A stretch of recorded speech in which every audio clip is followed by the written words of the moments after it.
আসসালামু আলাইকুম সবাইকে। স্বাগতম জানাচ্ছি একাদশ শ্রেণীর অনলাইন প্রোগ্রামে। আশা করছি তোমরা সবাই ভালো আছো। অনেকেই চ্যাট বক্সে সালাম দিচ্ছ। ওয়ালাইকুম সালাম। আমরা ২ থেকে ৩ মিনিটের মধ্যেই ক্লাসটা শুরু করে দেব। ঠিক আছে? আমরা ২ মিনিট ওয়েট করি। দেখতে পাচ্ছি এখন অনেকে জয়েন করছে। আচ্ছা, এর মধ্যে রুবাই একটা কোয়েশ্চেন করেছো যে ভাই হচ্ছে আইসিটি প্রোগ্রাম এবং হচ্ছে বাংলা ইংলিশ প্রোগ্রামটা কবে থেকে শুরু হচ্ছে? এটা নেক্সট মান্থে হয়তোবা শুরু হইতে পারে। তোমাদেরকে জানিয়ে দেওয়া হবে। ঠিক আছে? এখন এটা প্ল্যানিং চলতেছে।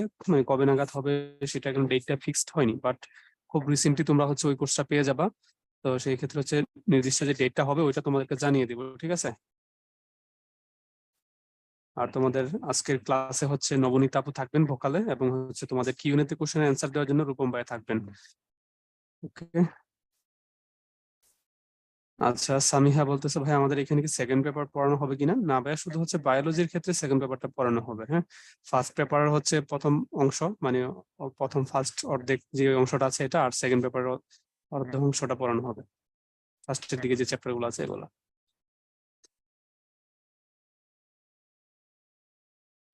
ওকে আপু, আসসালামু আলাইকুম, শুনতে পাচ্ছেন? জি ভাই, শুনতে পাচ্ছি। আমাকে কি শোনা যায়? হ্যাঁ আপু, শুনতে পাচ্ছি। আচ্ছা ভাই, আমরা কি তাহলে 2-3 মিনিট ওয়েট করে তারপর শুরু করবো? হ্যাঁ, করতে পারি, আমরা চাইলে 35-এ শুরু করতে পারি। আচ্ছা আচ্ছা, ঠিক আছে ভাই। ঠিক আছে।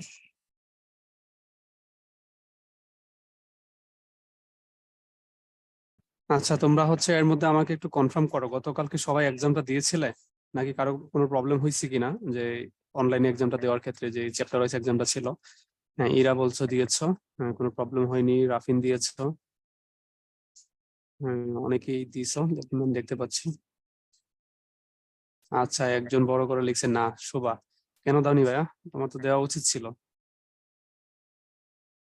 আচ্ছা, কোনো প্রবলেম হয়নি। হ্যাঁ, তোমাদের যদি কোনো এক্সাম দেওয়ার সময় যদি কোনো প্রবলেম হয়, সেক্ষেত্রে হচ্ছে আমাদের হেল্পলাইন নাম্বার যেটা আছে ওটাতে ফোন দিয়ে জানাতে পারো, অথবা আমাদের যে নাম্বারগুলো আছে ওই দিনই জানাবা। ঠিক আছে? তাইলে হয়তোবা তোমাকে সলভটা সলভ করে দেওয়া যাবে। আচ্ছা, তাবাসসুম বলতেছো অফলাইনে এক্সাম দিছো, অনলাইনে সলভ কি পেতে পারি? সেটা তুমি হচ্ছে ব্রাঞ্চের সাথে কন্ট্যাক্ট করে তুমি হয়তো বা ইয়ে করতে পারো, অনলাইনে তোমাকে আপলোড করে দিতে পারে। ব্রাঞ্চ খাতাটা হচ্ছে কেটে তোমাকে তারপরে এটা ইয়ে করতে হবে। তো ওয়েট করতে হবে।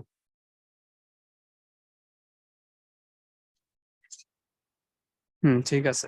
যারা হচ্ছে যেই ব্রাঞ্চে এক্সামটা দিয়েছো, ব্রাঞ্চের ক্ষেত্রে যারা ফিজিক্যালি দিয়েছো ওই ব্রাঞ্চ থেকে হচ্ছে তুমি মেসেজের মাধ্যমে হচ্ছে রেজাল্টটা পেয়ে যাবে। ঠিক আছে?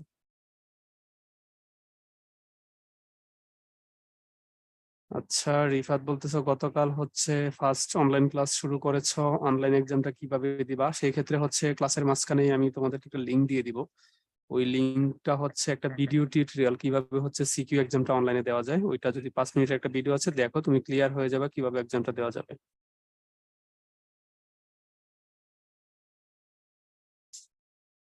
আচ্ছা, একজন বলতেছে গতকালকের ক্লাসের বাইরে থেকে তোমার কোশ্চেন আসে, চ্যাপ্টার ওয়াইজ এক্সাম মানে কি বুঝো? মানে তোমাদের যে চ্যাপ্টারটা শেষ হয়েছিল ফিজিক্সের, ওই চ্যাপ্টার সম্পূর্ণের উপরে হচ্ছে কোশ্চেন আসছে। মানে হচ্ছে শুধু ওই দিনের ক্লাসের উপরে না। মানে ডেইলি এক্সামটা শুধু আগের দিনের ক্লাসের উপরে হবে, বাট চ্যাপ্টার ওয়াইজ এক্সাম হচ্ছে ফুল চ্যাপ্টার থেকে কোশ্চেন আসবে। আশা করছি ক্লিয়ার ব্যাপারটা। নামই তো চ্যাপ্টার ওয়াইজ এক্সাম, মানে সম্পূর্ণ অধ্যায় থেকে আসবে। ঠিক আছে, আমরা হচ্ছে ক্লাসে চলে যাব। এখন আর কোশ্চেন না নেই, আমরা হচ্ছে ক্লাসের পরে কোশ্চেন গুলো নিবো। ঠিক আছে? ক্লাসের পরে সুযোগ দেওয়া হবে, তখন কোশ্চেন করো।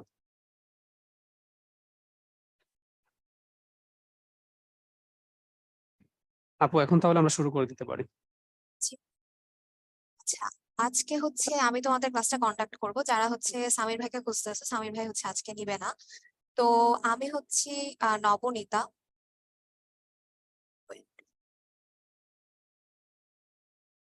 আমি হচ্ছে বুয়েটে আছি, ট্রিপল ই তে। আর আমার কলেজ ছিল হচ্ছে হলিক্রস কলেজ। আচ্ছা, তো আমরা শুরু করি। আজকে হচ্ছে তোমরা হয়তো জানো যে আজকে আমরা কোন টপিক নিয়ে পড়বো। যাব্যতা রিলেটেড যত বিষয়গুলো আছে সেগুলো হচ্ছে আমরা আজকে কভার করার চেষ্টা করব। আচ্ছা, দ্রবণ বলতে আমরা প্রথমে কি বুঝি?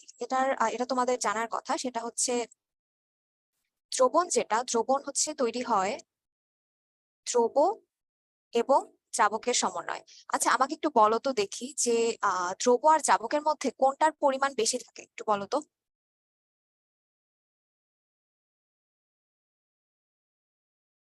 দ্রাবক, হ্যাঁ, দ্রাবকের পরিমাণ হচ্ছে বেশি থাকে। আচ্ছা, আমরা জানি যে দ্রব আর দ্রাবকের সমন্বয় হচ্ছে একটা দ্রবণ তৈরি হয় এবং সেখানে হচ্ছে দ্রাবকের পরিমাণ হচ্ছে বেশি থাকে, এই যে দেখো এখানে দেওয়া আছে। আচ্ছা, এখন এই দ্রবের পরিমাণ যেটা, সেটার বিভিন্ন ভ্যারিয়েশনের মাধ্যমে আমরা হচ্ছে দ্রবণের বিভিন্ন রকম নামকরণ করে থাকি, ঠিক আছে। যেমন প্রথমেই আসলো সেটা হচ্ছে অসম্পৃক্ত দ্রবণ, ঠিক আছে। অসম্পৃক্ত দ্রবণ কি? অসম্পৃক্ত দ্রবণ হচ্ছে দ্রবণের ধারণ ক্ষমতা যতটুকু তার চেয়ে যদি কম পরিমাণে দ্রব থাকে, তাহলে হচ্ছে আমরা সেই দ্রবণটাকে বলি হচ্ছে অসম্পৃক্ত দ্রবণ, ঠিক আছে। এটাকে এখানে লিখে রাখি, সেটা হচ্ছে দ্রবণের ধারণ ক্ষমতার চেয়ে কম দ্রব। আচ্ছা, আচ্ছা আমাকে একটু চ্যাট বক্সে বলো তো আমার ভয়েস কি হচ্ছে স্পষ্ট শোনা যাচ্ছে কিনা। আচ্ছা, ম্যাক্সিমাম বলতেছো, ঠিক আছে। আচ্ছা, আচ্ছা তাহলে আমরা ব্যাক করি, সেটা হচ্ছে অসম্পৃক্ত দ্রবণ। অসম্পৃক্ত দ্রবণ আমরা কাকে বলতেছি? যে দ্রবণের ধারণ ক্ষমতা যতটুকু তার চেয়ে যদি কম পরিমাণে দ্রবীভূত থাকে তাহলে সেটাকে হচ্ছে আমরা বলতেছি অসম্পৃক্ত দ্রবণ। আচ্ছা, তাহলে আমরা সম্পৃক্ত দ্রবণ কাকে বলতেছি? সম্পৃক্ত দ্রবণ হচ্ছে দ্রবণের ক্যাপাসিটি যতটুকু বা দ্রবণের ধারণ ক্ষমতা যতটুকু, ঠিক ততটুকু পরিমাণেই দ্রব যদি আমার দ্রবীভূত থাকে তাহলে সেই টাইপের দ্রবণকে আমরা হচ্ছে সম্পৃক্ত দ্রবণ বলি। এই যে দেখো, তাকে হচ্ছে আমরা সম্পৃক্ত দ্রবণ বলি, বা এখানে অন্য একটা মানে অন্য ভাষায় একটা সংজ্ঞা দেওয়া আছে, সেটা হচ্ছে যে দ্রবণে সামান্য পরিমাণ দ্রব যোগ করলে আচ্ছা, প্রথম সংজ্ঞাটা যেটা দিচ্ছে সেটা হচ্ছে নির্দিষ্ট তাপমাত্রায় যে দ্রবণে সামান্য পরিমাণ দ্রব যোগ করলে দ্রবীভূত হয় না তাকে সম্পৃক্ত দ্রবণ বলে। আচ্ছা, এই সংজ্ঞাটার চেয়ে তোমরা হচ্ছে আমারটা ক্যাচ করার চেষ্টা করো, সেটা হচ্ছে দ্রবণের ধারণ ক্ষমতা যতটুকু ঠিক ততটুকু পরিমাণে দ্রব যদি দ্রবীভূত থাকে তাহলে আমরা সেই দ্রবণটাকে সম্পৃক্ত দ্রবণ বলি। আচ্ছা, তাহলে অতিপৃক্ত দ্রবণ আমরা কাকে বলি? অতিপৃক্ত দ্রবণ হচ্ছে দ্রবণের ধারণ ক্ষমতার চেয়ে বেশি পরিমাণে দ্রব যদি দ্রবীভূত হয়ে যায় তাহলে সেটাকে হচ্ছে আমরা অতিপৃক্ত দ্রবণ বলি। আর এই টাইপের দ্রবণে হচ্ছে দ্রব যেটা সেটা হচ্ছে অধঃক্ষিপ্ত হয়, অধঃক্ষিপ্ত হবে। আচ্ছা, এখন এই তিন টাইপের দ্রবণের সংজ্ঞা হচ্ছে আমরা জেনে ফেললাম, এখন হচ্ছে আমরা তাহলে নেক্সট স্লাইডে যাই। সেটা হচ্ছে চাপতা। আচ্ছা, চাপতার সংজ্ঞাটা হচ্ছে আমরা কিভাবে দিব, এই তিনটা টপিককে কভার করে হচ্ছে আমরা চাপতার সংজ্ঞাটা দিব, ঠিক আছে। এখানে দ্রব যেটা সেটা হচ্ছে মূল তুলনার বিষয়, মানে চাপতা মানে চাপতা বলতে কি বোঝায়, সেটা মূলত দ্রবের একটা পরিমাণকে বোঝায়, ঠিক আছে। আচ্ছা, দ্রব হচ্ছে আমার যতটুকু প্রয়োজন, তাহলে দ্রাবকটা কি থাকবে? দ্রাবক হচ্ছে যার সাপেক্ষে আমি দ্রবটাকে তুলনা করব, ঠিক আছে। আর এটার পরিমাণটা হচ্ছে নির্দিষ্ট, সেটা হচ্ছে 100 গ্রাম, ঠিক আছে। আচ্ছা, তাহলে এই দ্রাব্যতার সংজ্ঞাটা যেটা সেটা হচ্ছে আমি একটু দেওয়ার চেষ্টা করি, সেটা হচ্ছে 100 গ্রাম দ্রাবকে সর্বোচ্চ যতটুকু দ্রব দ্রবীভূত হয়ে সম্পৃক্ত দ্রবণ তৈরি হয়, সম্পৃক্ত দ্রবণ তৈরি হয়, সেই পরিমাণটাকে হচ্ছে আমরা ওই দ্রবের দ্রাব্যতা বলে থাকি, ঠিক আছে। তৈরি হয়, আচ্ছা, সেটা হচ্ছে দ্রাব্যতা। এখানে একটা জিনিস একটু খেয়াল করবা, সেটা হচ্ছে এটা 100 গ্রাম দ্রাবককে হচ্ছে আমরা তুলনা করতেছি, ঠিক আছে। আচ্ছা, আমাকে একটা বলো যে 100 গ্রাম পানিতে যদি 20 গ্রাম লবণ বা NaCl দ্রবীভূত থাকে, তাহলে তুমি আমাকে দ্রবের পরিমাণ কতটুকু, দ্রাবকের পরিমাণ কতটুকু আর দ্রবণের পরিমাণ কতটুকু, এটা একটু আমাকে চ্যাট বক্সে লিখে জানাও। দ্রব কতটুকু, দ্রাবক কতটুকু, আর হচ্ছে দ্রবণের ভর কতটুকু, দেখি কয়জন পারো। আচ্ছা, দ্রাবক বলতেছো 100 গ্রাম, দ্রব হচ্ছে 20 গ্রাম, আর দ্রবণ যেটা সেটা হচ্ছে 120 গ্রাম। হ্যাঁ, ঠিক আছে, সবার কনসেপ্ট ক্লিয়ার। আচ্ছা, আমি তাহলে লিখে দেই, তোমরা যেটা ম্যাক্সিমাম মানুষ হচ্ছে সঠিক অ্যান্সার দিছো। যদি 100 গ্রাম পানিতে 20 গ্রাম NaCl দ্রবীভূত থাকে তাহলে পানি যেটা সেটা হচ্ছে আমার দ্রাবক, ঠিক আছে। আর লবণ যেটা সেটা হচ্ছে আমার দ্রব, আর আমি যে হচ্ছে লবণের শরবত আমি পাচ্ছি মানে মিশাই টিশাই, সেটা হচ্ছে আমার দ্রবণ, ঠিক আছে। তো এখানে দ্রবের পরিমাণ হচ্ছে 20 গ্রাম, আর দ্রাবকের পরিমাণ হচ্ছে 100 গ্রাম, আর দ্রবণের পরিমাণ হচ্ছে 120 গ্রাম, ঠিক আছে। তোমরা দ্রবণ আর দ্রাবকের পরিমাণের মধ্যে হচ্ছে উল্টাপাল্টা কইরো না, ঠিক আছে। আচ্ছা, দ্রাব্যতার সংজ্ঞাটা কি বোঝা গেছে? একটু চ্যাট বক্সে বলো তো, যদি বুঝে থাকো তাহলে হচ্ছে আমরা নেক্সট স্লাইডে মুভ করবো। আচ্ছা, তাহলে হচ্ছে আমরা নেক্সটে যাই। আচ্ছা দেখো, এখানে হচ্ছে আবার দ্রাব্যতার সংজ্ঞাটা এভাবেই দেওয়া আছে, দেখো এক লাইনে এভাবে দিতে পারো যে সম্পৃক্ত দ্রবণে দ্রবের ঘনমাত্রাকে ওই দ্রবের দ্রাব্যতা বলে, এটা একটা সংজ্ঞা, ঠিক আছে, গুড ডেফিনেশন। বাট সেকেন্ডটা যেটা, এটা আরেকটু বেশি ভালো স্ট্যান্ডার্ড, ঠিক আছে, যে কোনো নির্দিষ্ট তাপমাত্রায় সর্বোচ্চ যত গ্রাম দ্রব 100 গ্রাম দ্রাবকে দ্রবীভূত হয়ে সম্পৃক্ত দ্রবণ তৈরি করে, সেটাকেই হচ্ছে ওই তাপমাত্রায় হচ্ছে ওই দ্রবের দ্রাব্যতা বলা হয়, ঠিক আছে। এটা হচ্ছে স্ট্যান্ডার্ড ডেফিনেশন। তোমাদের যদি সংজ্ঞা আসে যে হচ্ছে দ্রাব্যতা কাকে বলে, তাহলে হচ্ছে তোমরা সেকেন্ডটা দেওয়ার চেষ্টা করবা, ঠিক আছে। আচ্ছা, এখন হচ্ছে আমরা তাহলে পরবর্তীতে যাই। আচ্ছা, দ্রাব্যতা প্রকাশের বিভিন্ন একক আছে, ঠিক আছে, আমরা হচ্ছে প্রথমটাতে বেশি এমফাসাইজ করব, ঠিক আছে। আজকে আমরা ম্যাক্সিমাম যে ম্যাথগুলা পড়বো সেটা হচ্ছে এইটার, এই যে গ্রাম পার 100 গ্রাম, ঠিক আছে। এখানে 100 গ্রাম যেটা, সেটা হচ্ছে দ্রাবকের পরিমাণ, সেটা হচ্ছে দ্রাবকের পরিমাণ।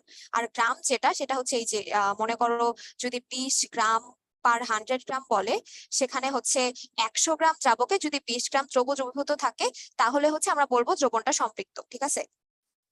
100 গ্রাম দ্রাবকে 20 গ্রাম দ্রব দ্রবীভূত হলে হচ্ছে আমরা সেটাকে বলবো সম্পৃক্ত দ্রবণ, ঠিক আছে, সম্পৃক্ত বলবো, ঠিক আছে। আচ্ছা, আরো দুইটা একক আছে, সেটা হচ্ছে গ্রাম পার লিটার আর হচ্ছে মোল পার লিটার। মোল পার লিটার এককটা তোমরা হচ্ছে আগে তো দেখছোই, তাই না, ওই যে ঘনমাত্রা যখন বের করছো, মোলারিটি যেটাকে আমরা বলতেছি। আর এখানে এই লিটার এককটা যেটা, সেটা কিন্তু দ্রবণটাকে রিপ্রেজেন্ট করতেছে, ঠিক আছে। এখানে 100 গ্রাম যেটা, সেটা হচ্ছে দ্রাবকটাকে রিপ্রেজেন্ট করতেছে। আর এই যে মোল পার লিটার একক যেটা, সেটা হচ্ছে এই লিটারটা হচ্ছে দ্রবণটাকে রিপ্রেজেন্ট করতেছে, ঠিক আছে। মনে করো তোমাকে যদি বলে যে 2 মোল পার লিটার, ঠিক আছে, এটা বলতে বোঝায় যে 1 লিটার দ্রবণে তোমার হচ্ছে 2 মোল দ্রব দ্রবীভূত আছে, ঠিক আছে, দ্রবীভূত আছে। আর এই যে গ্রাম পার লিটার যেটা, এই লিটারটাও কিন্তু হচ্ছে দ্রবণকে রিপ্রেজেন্ট করতেছে, ঠিক আছে, নট দ্রাবক। দ্রাবককে শুধুমাত্র এই যে গ্রাম পার 100 গ্রাম এই এককটাকে এই এককটা দিয়ে যখন আমি প্রকাশ করব, তখন হচ্ছে এই 100 গ্রামটা রিপ্রেজেন্ট করবো হচ্ছে দ্রাবককে, ঠিক আছে।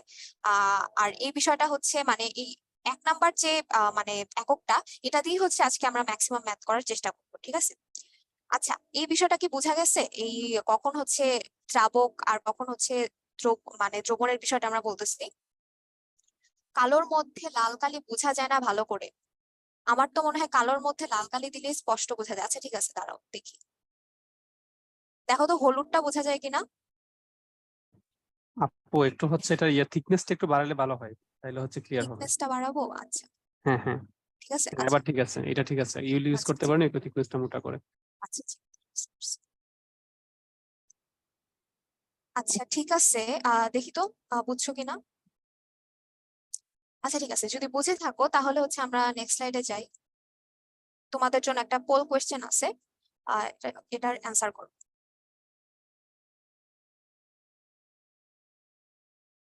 খেয়াল রাখো দ্রবণ কতটুকু, দ্রাবক কতটুকু আর দ্রব কতটুকু, ঠিক আছে, উল্টাপাল্টা করো না।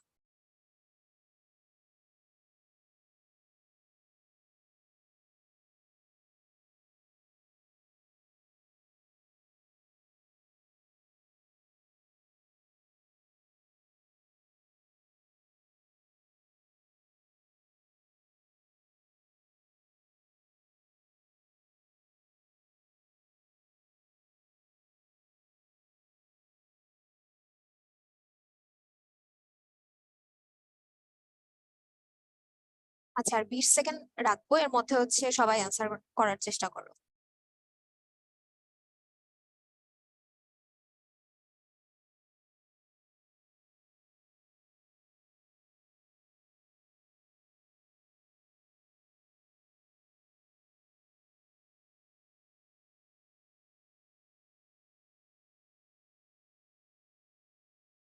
আচ্ছা, তোমরা হচ্ছে তোমাদের রেজাল্ট দেখতেছো, প্রবাবলি তোমরা হচ্ছে 37% মানুষ এ দাগাইছো আর 43% মানুষ হচ্ছে সি দাগাইছো, ঠিক আছে। আচ্ছা দেখি আসলে হচ্ছে কোনটা অ্যান্সার হয়। যারা হচ্ছে আগে তোমাদের কনসেপ্ট ক্লিয়ার হয় নাই দ্রাব্যতার, তারা হচ্ছে এই ম্যাথের মাধ্যমে বোঝার চেষ্টা করো, ঠিক আছে। আচ্ছা, এখানে বলছে যে 60 গ্রাম ভরের একটি সম্পৃক্ত দ্রবণ। আচ্ছা প্রথমেই লিখে দেই, দ্রবণের ভর হচ্ছে 60 গ্রাম। আচ্ছা, 15 গ্রাম NaCl, তার মানে হচ্ছে দ্রবের ভর যেটা সেটা হচ্ছে 15 গ্রাম, ঠিক আছে। এই কেমিস্ট্রির ম্যাথ, ফিজিক্স এর ম্যাথ, যে ম্যাথই বলো, সেখানে হচ্ছে ইনফরমেশন যেগুলো দেওয়া থাকবে সেগুলো হচ্ছে আগে রাইট ডাউন করে নিবা, ঠিক আছে। আচ্ছা, এখানে বলছে 15 গ্রাম NaCl যদি দ্রবীভূত থাকে তাহলে NaCl এর দ্রাব্যতা কত, ঠিক আছে। আচ্ছা, আমরা বলছি যে দ্রাব্যতার যে ক্যালকুলেশনটা আমরা করব সেটা হচ্ছে গ্রাম পার 100 গ্রাম এককে করব, যেখানে 100 গ্রামটা হচ্ছে দ্রাবকের পরিমাণ, ঠিক আছে। আচ্ছা, এখন এই দুইটা ইনফরমেশন থেকে আমাকে বলো তো দ্রাবকের পরিমাণ কতটুকু। দেখি চ্যাট বক্সে কয়জন পারো। দ্রবণের পরিমাণ দেওয়া আছে আর হচ্ছে দ্রবের পরিমাণ দেওয়া আছে। আচ্ছা, 45 গ্রাম কিভাবে আসছে, 60 মাইনাস 15, এখান থেকে আসছে দ্রাবকের পরিমাণ হচ্ছে 45 গ্রাম, ঠিক আছে। আচ্ছা, এখন 45 গ্রাম দ্রাবকে তোমার দ্রব্য আছে হচ্ছে কতটুকু বলো তো, 15 গ্রাম। এখন দ্রাব্যতা তুমি যে ক্যালকুলেট করবা গ্রাম পার 100 গ্রাম এককে, এখানে 100 গ্রামটা হচ্ছে দ্রাবকের পরিমাণ। তোমার 45 গ্রাম দ্রাবকে হচ্ছে দ্রব্য আছে 15 গ্রাম, তাহলে 100 গ্রাম দ্রাবকে তোমার কতটুকু থাকতে হবে, 15 ইন্টু 100 ডিভাইডেড বাই 45। এখন বলো তো এটার অ্যান্সার কত আসে, 33.33, ঠিক আছে। সো সি নাম্বারটা হচ্ছে কারেক্ট অ্যান্সার। আচ্ছা, এটার অ্যান্সার হচ্ছে 33.33 গ্রাম। তার মানে তোমরা হচ্ছে কেবল 43% মানুষ কারেক্ট অ্যান্সার দিছো, বাকি সবাই হচ্ছে এই যে 25 যে দাগাইছো, এটা কি মনে করে 25 দাগাইছো। 37% মানুষ হচ্ছে তোমরা 25 দাগাইছো, ঠিক আছে।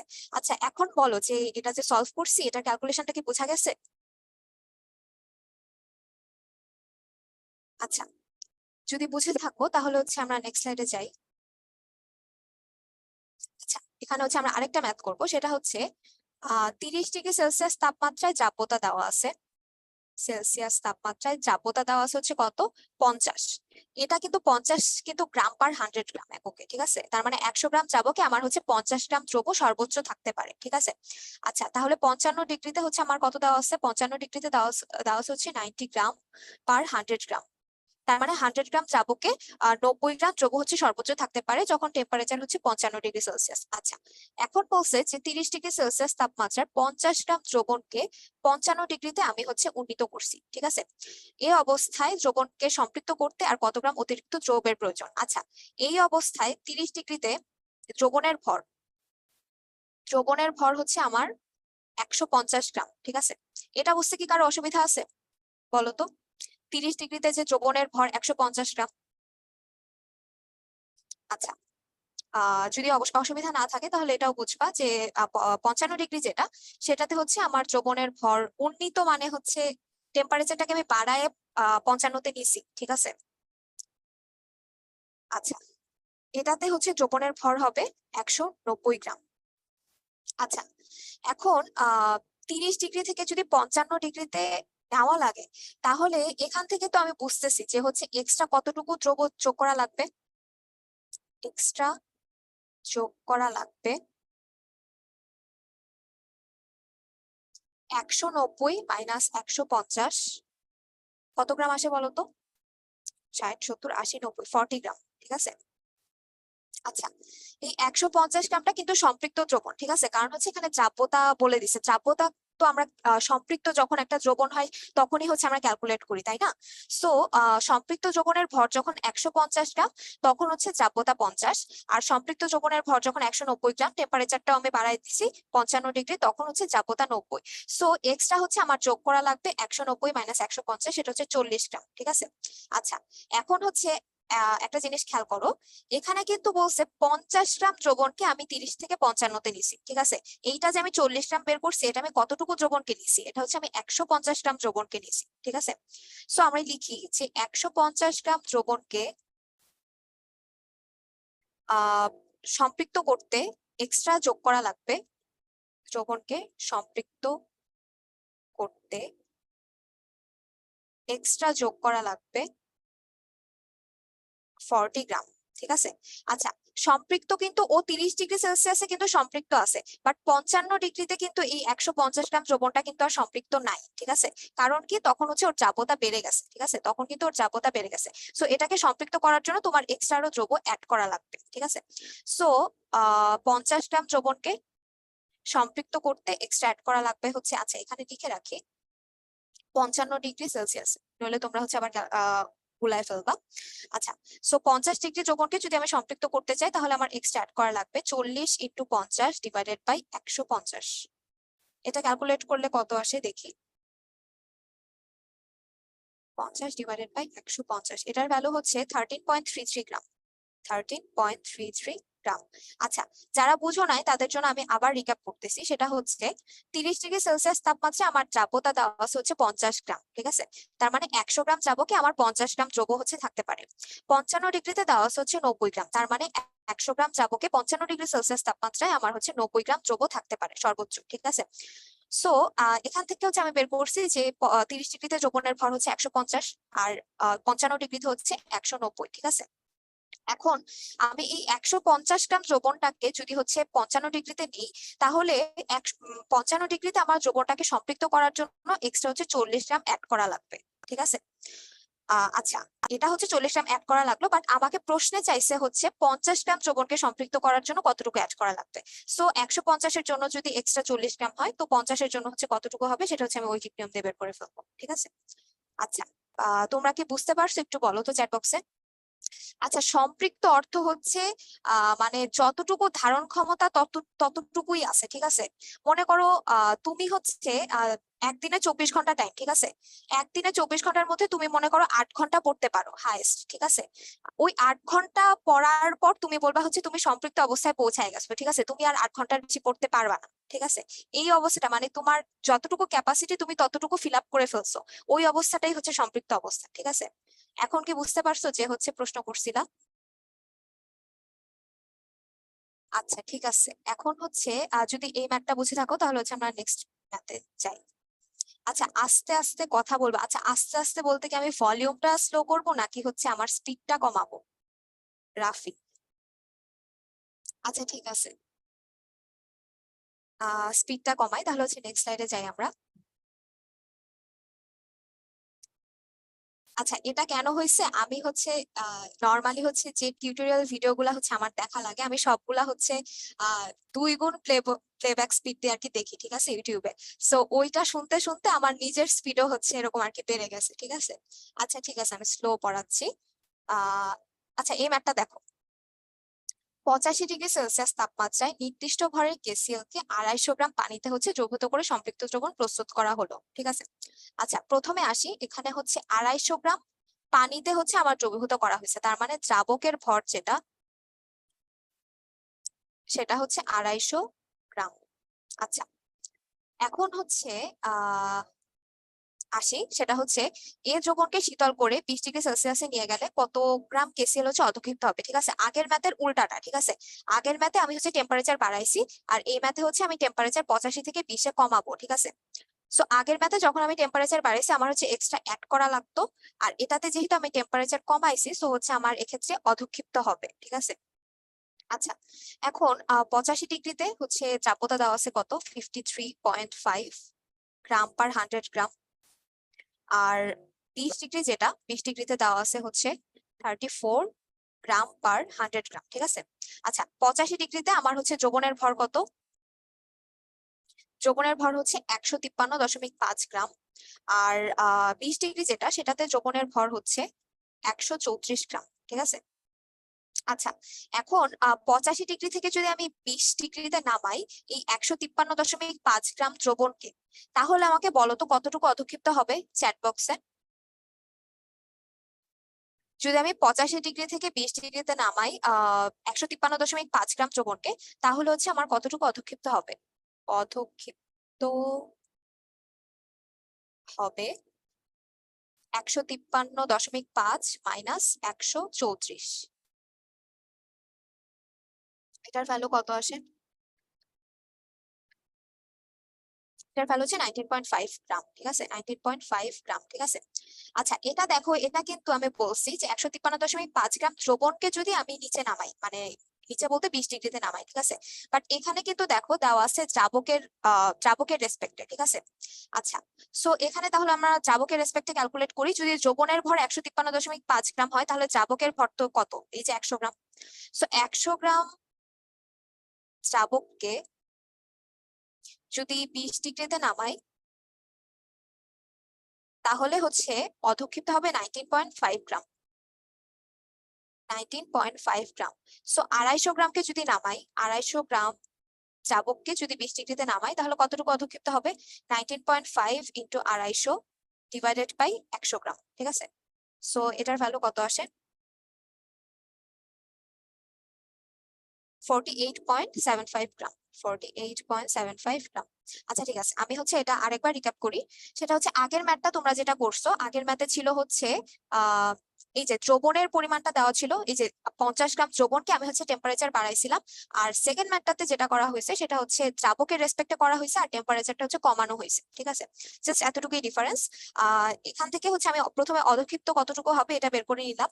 বাট এটা কতটুকু রেসপেক্টে, যখন হচ্ছে আমার দ্রবণের ভর ছিল 153.5 গ্রাম, আর 153.5 গ্রাম যদি দ্রবণের ভর থাকে তাহলে দ্রাবক হচ্ছে 100 গ্রাম। ঠিক আছে, সো 100 গ্রাম দ্রাবককে যদি 20 ডিগ্রিতে নামাই তাহলে 19.5 গ্রাম অধঃক্ষিপ্ত হবে। আর সেক্ষেত্রে হচ্ছে 250 গ্রাম দ্রাবককে যদি ক্যালকুলেট করি তাহলে হবে হচ্ছে 48.75 গ্রাম। ঠিক আছে, আচ্ছা আই হোপ বুঝতে পারছো। তাহলে হচ্ছে আমরা নেক্সট স্লাইডে যাই। আচ্ছা, দ্রাব্যতা হচ্ছে আমাদের এই 4টা বিষয়ের উপর নির্ভর করবে। সেটা হচ্ছে দ্রবের প্রকৃতি, দ্রাবকের প্রকৃতি, তাপমাত্রা এবং চাপ। ঠিক আছে, আচ্ছা দ্রব্য আর দ্রাবকের প্রকৃতি প্রায় হচ্ছে সিমিলার কেস। সেটা হচ্ছে তোমরা একটা কথা তো জানো যে লাইক ডিসলভস লাইক, তাই না? তার মানে কি বলতো, পোলার যৌগ হচ্ছে পোলার দ্রাবকে দ্রবীভূত হবে, আর অপোলার যৌগ হচ্ছে অপোলার দ্রাবকে দ্রবীভূত হবে। ঠিক আছে, এটার ব্যাখ্যাটাই হচ্ছে দেওয়া আছে। এই যে দেখো এখানে, এই যে দ্রব্য যেমন হচ্ছে মানে দ্রব্য যে টাইপের, সে হচ্ছে ওই টাইপের দ্রাবকে দ্রবীভূত হওয়ার চেষ্টা করবে। ঠিক আছে, এই যে দেখো এই NaCl, যেটা NaCl তো হচ্ছে একটা পোলার যৌগ, তাই না?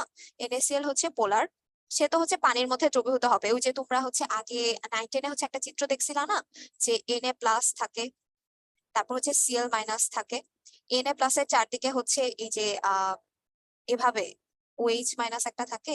তারপর হচ্ছে এই যে পানির অণুগুলা, যেটা পানির, এই যে দেখো এখানে দেওয়া আছে ডেল মাইনাস ডেল প্লাস হয়ে আছে কোথায়, এই যে দেখো এখানে Na+ এর চারদিকে হচ্ছে পানির অণু, যেটা চারদিকে ঘিরে রাখছে। আর সেখানে অক্সিজেন তো হচ্ছে আংশিক তড়িৎ ঋণাত্মক, সো ডেল মাইনাস পার্ট গুলা হচ্ছে Na+ এর চারদিকে থাকবে। আর H হচ্ছে এই যে এই পাশগুলাতে থাকবে। ঠিক আছে, পজিটিভ গুলা। আর Cl- যেটা, সেটার ক্ষেত্রে হচ্ছে উল্টা কেস। সেটা হচ্ছে ডেল প্লাস গুলা হচ্ছে ওর চারদিকে থাকবে, আর মাইনাস গুলা হচ্ছে অপোজিট সাইডে থাকবে। এভাবে হচ্ছে সোডিয়াম ক্লোরাইড পানির মধ্যে দ্রবীভূত হয়। ঠিক আছে, এটা তো হচ্ছে তোমরা আগে 9-10 দেখে আসছো। আচ্ছা, এখন আমাকে একটু বলো তো যে CCl4 এটা কি পানিতে দ্রবীভূত হবে কিনা, একটু চ্যাট বক্সে বলো তো। CCl4 হচ্ছে দ্রবীভূত হবে না। এটা হচ্ছে যেহেতু কার্বন আছে, কার্বন যেহেতু আছে, তার মানে এটা হচ্ছে অপোলার যৌগ, যেগুলো সেগুলোতে হচ্ছে দ্রবীভূত হবে। ঠিক আছে, অপোলার দ্রাবকে দ্রবীভূত হবে। আচ্ছা, পোলার যৌগ হচ্ছে পোলার দ্রাবকে দ্রবীভূত হবে, অপোলার যৌগ হচ্ছে অপোলার দ্রাবকে দ্রবীভূত হবে। এটাই হচ্ছে একটা রুল। ঠিক আছে, বা এটাকে রুল অফ থাম্ব বলা হয়। আচ্ছা, এখন হচ্ছে আমরা পরবর্তীতে যাই। সেটা হচ্ছে এই যে দেখো, এই যে কার্বন টেট্রাক্লোরাইড কে হচ্ছে পানির মধ্যে দ্রবীভূত করার চেষ্টা করছে, বাট হচ্ছে কি হয়েছে বলতো, এটা কিন্তু দ্রবীভূত হয় না। এই যে এরকম একটা স্ট্রাকচার ক্রিয়েট হয়েছে।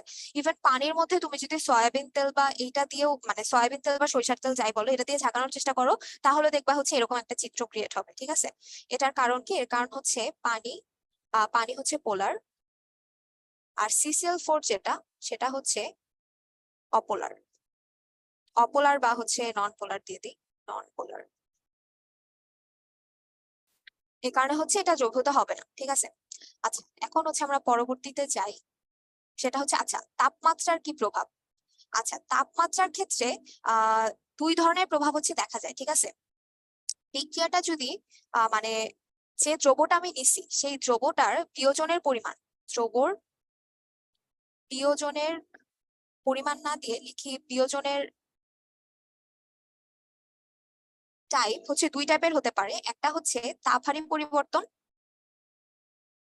তাপহারী পরিবর্তন। আরেকটা হচ্ছে তাপ উৎপাদী পরিবর্তন। ঠিক আছে,